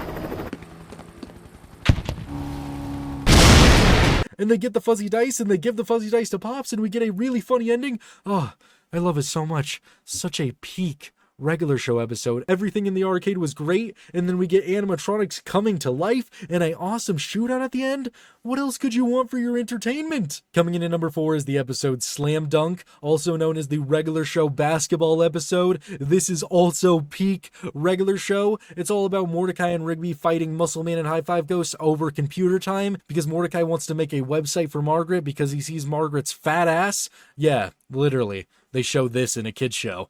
I don't know how they got away with that. It's literally just they zoom in on Margaret's ass. Like, why? How are they allowed to do that? Like, there's literally people that have to watch the episodes before they're allowed to come out. And somebody had to watch that and be all like, yeah, the kids will love this Redbird's thick ass. Website. No problem. This'll work really good for the episode. But either way, right after this, the episode's just a banger where they have to compete against Muscle Man and High Five Ghosts in basketball. Mordecai and Rigby suck. They're just not good at basketball. And that's when the basketball god shows up. Yeah, he shows up, and we get this awesome montage of him trying to train them to be better basketball players. This doesn't work, though, because they just suck. So he's just like, I'll just give you the basketball powers. And then Mordecai and Rigby are super good at basketball. They're destroying Muscle Man in high fives. And Muscle Man is just like, well, this sucks. We're getting destroyed. High five goes, take a dive. And then Muscle Man picks the basketball god to be on his team. And this is when shit just gets real. We get this awesome game between Mordecai and Rigby having basketball god powers against Muscle Man and the basketball god. It's just so cool. All of it is awesome. They eventually go all the way up into space, having the ball, holding it, literally flying. And we just get this awesome scene where they come back into space all the way down, just a super explosion as Mordecai dunks it.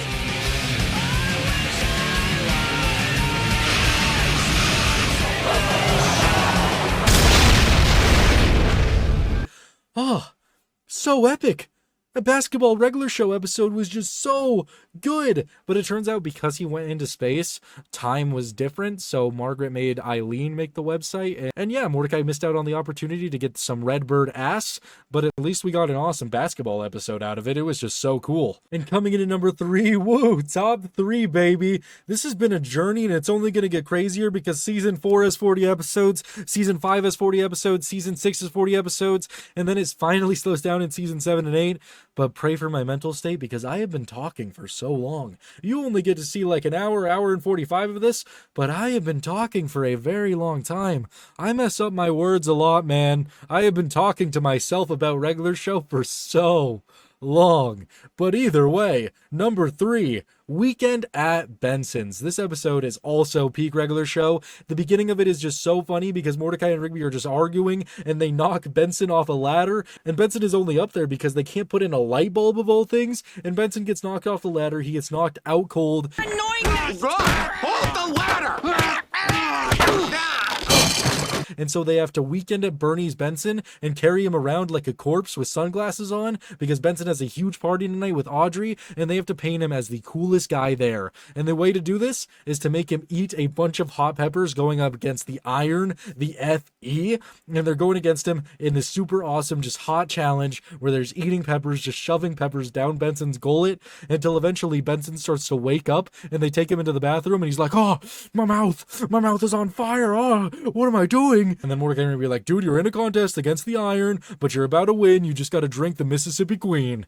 And they all go out there, and Benson makes all 3 of them drink it, and we just get one of the coolest sequences in all of regular show. Beginner's luck. With Mississippi Queen playing in the background as they're just going on the trip of their lifetimes. Yeah, just all this stuff with peppers, literal flaming skulls, going to the coffee shop. They're just tripping sack. They're tripping balls here.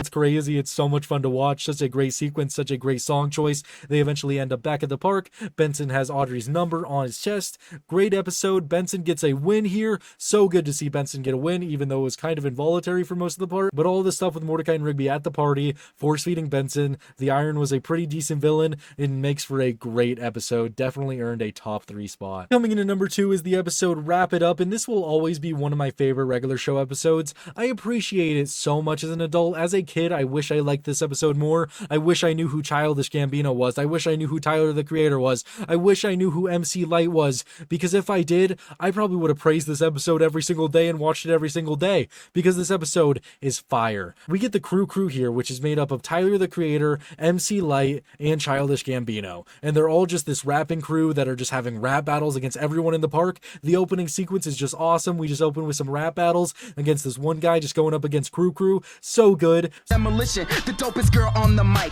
An alpha dog, I bark the truth, my verses be all nice and tight. Such a great opening sequence with some great raps, and then Pops shows up and just starts saying super nice poems about them. It's so funny. It's such a good Pops episode, and they just start making fun of Pops, and that's going to be our entire episode here. It's going to be Pops versus crew in an epic rap battle tonight at the park, and Mordecai and Rigby want to help him. They try to teach him street rap, but it doesn't work because Pops just isn't that person. He doesn't want to be mean to them, and Pops is actually spitting some bars, spitting some rhymes with his nice poems, his nice poetry, but Mordecai and Rigby don't think it's going to work, so they like kind of bail on him, make him feel bad, but Mordecai and Rigby pull through at the end. They all come there, and we just get this awesome ending sequence with Childish Gambino, Tyler the Creator, and MC Light all getting their moments to shine, all getting their own rap sequences. It's so good against Pops, Mordecai, and Rigby. Take flight for a bird's eye view.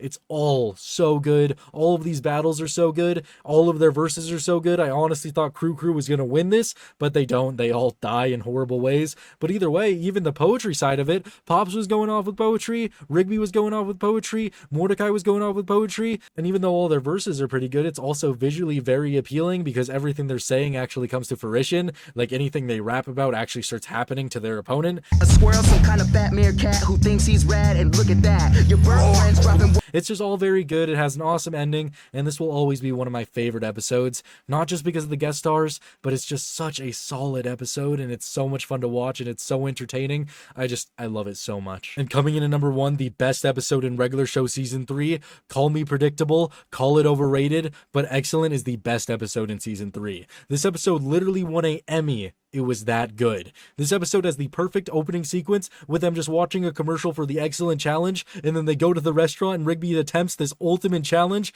only to fall into a coma because he's allergic to eggs. Dude, really, Rigby?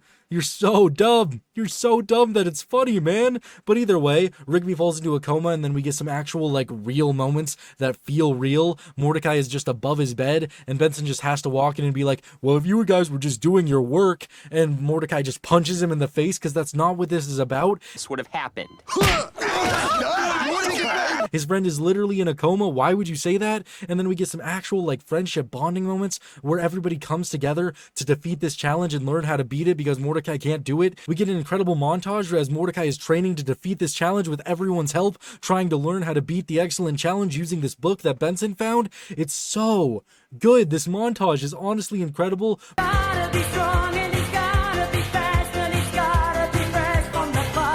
Probably the best montage in the entire series, just getting you hyped, getting you prepped for the actual Eggcellent challenge. They go to the restaurant, they're going to take it on, and Mordecai just starts eating, and that's when we get an incredible brawl between everybody that is just so good, using food to their advantage. All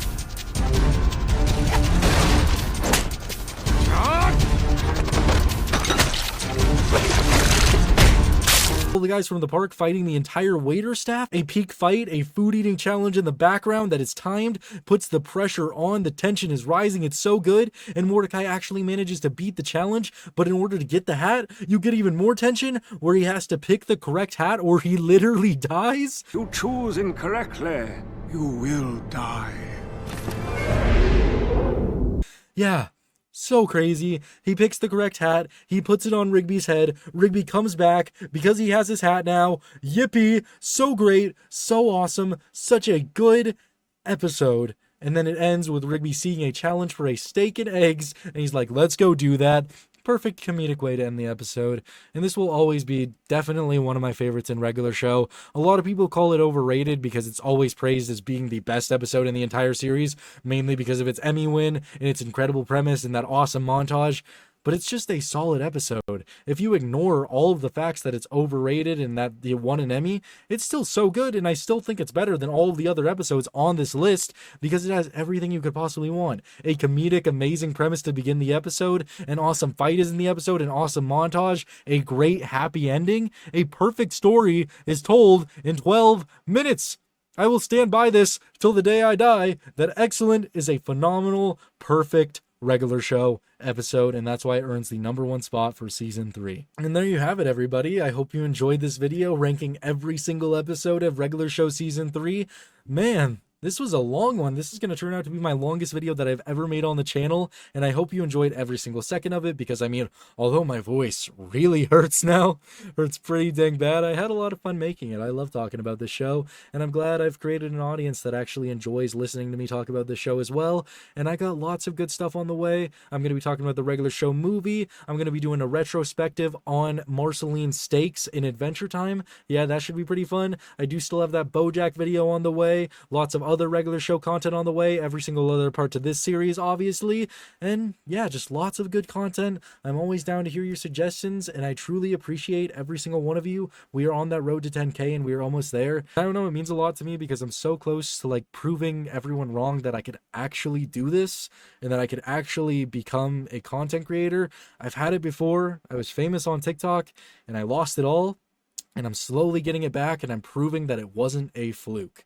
So I appreciate every single one of you. Thank you for being subscribed. If you're not, subscribe to me. It's fun. We're having fun here. We're talking about old nostalgic shows. We're going to talk about new shows soon. We're going to talk about all this good stuff. But either way, yeah, I've been talking for a while. Been going on for a long time in this outro. And yeah, I'll see you in the next one. Bye.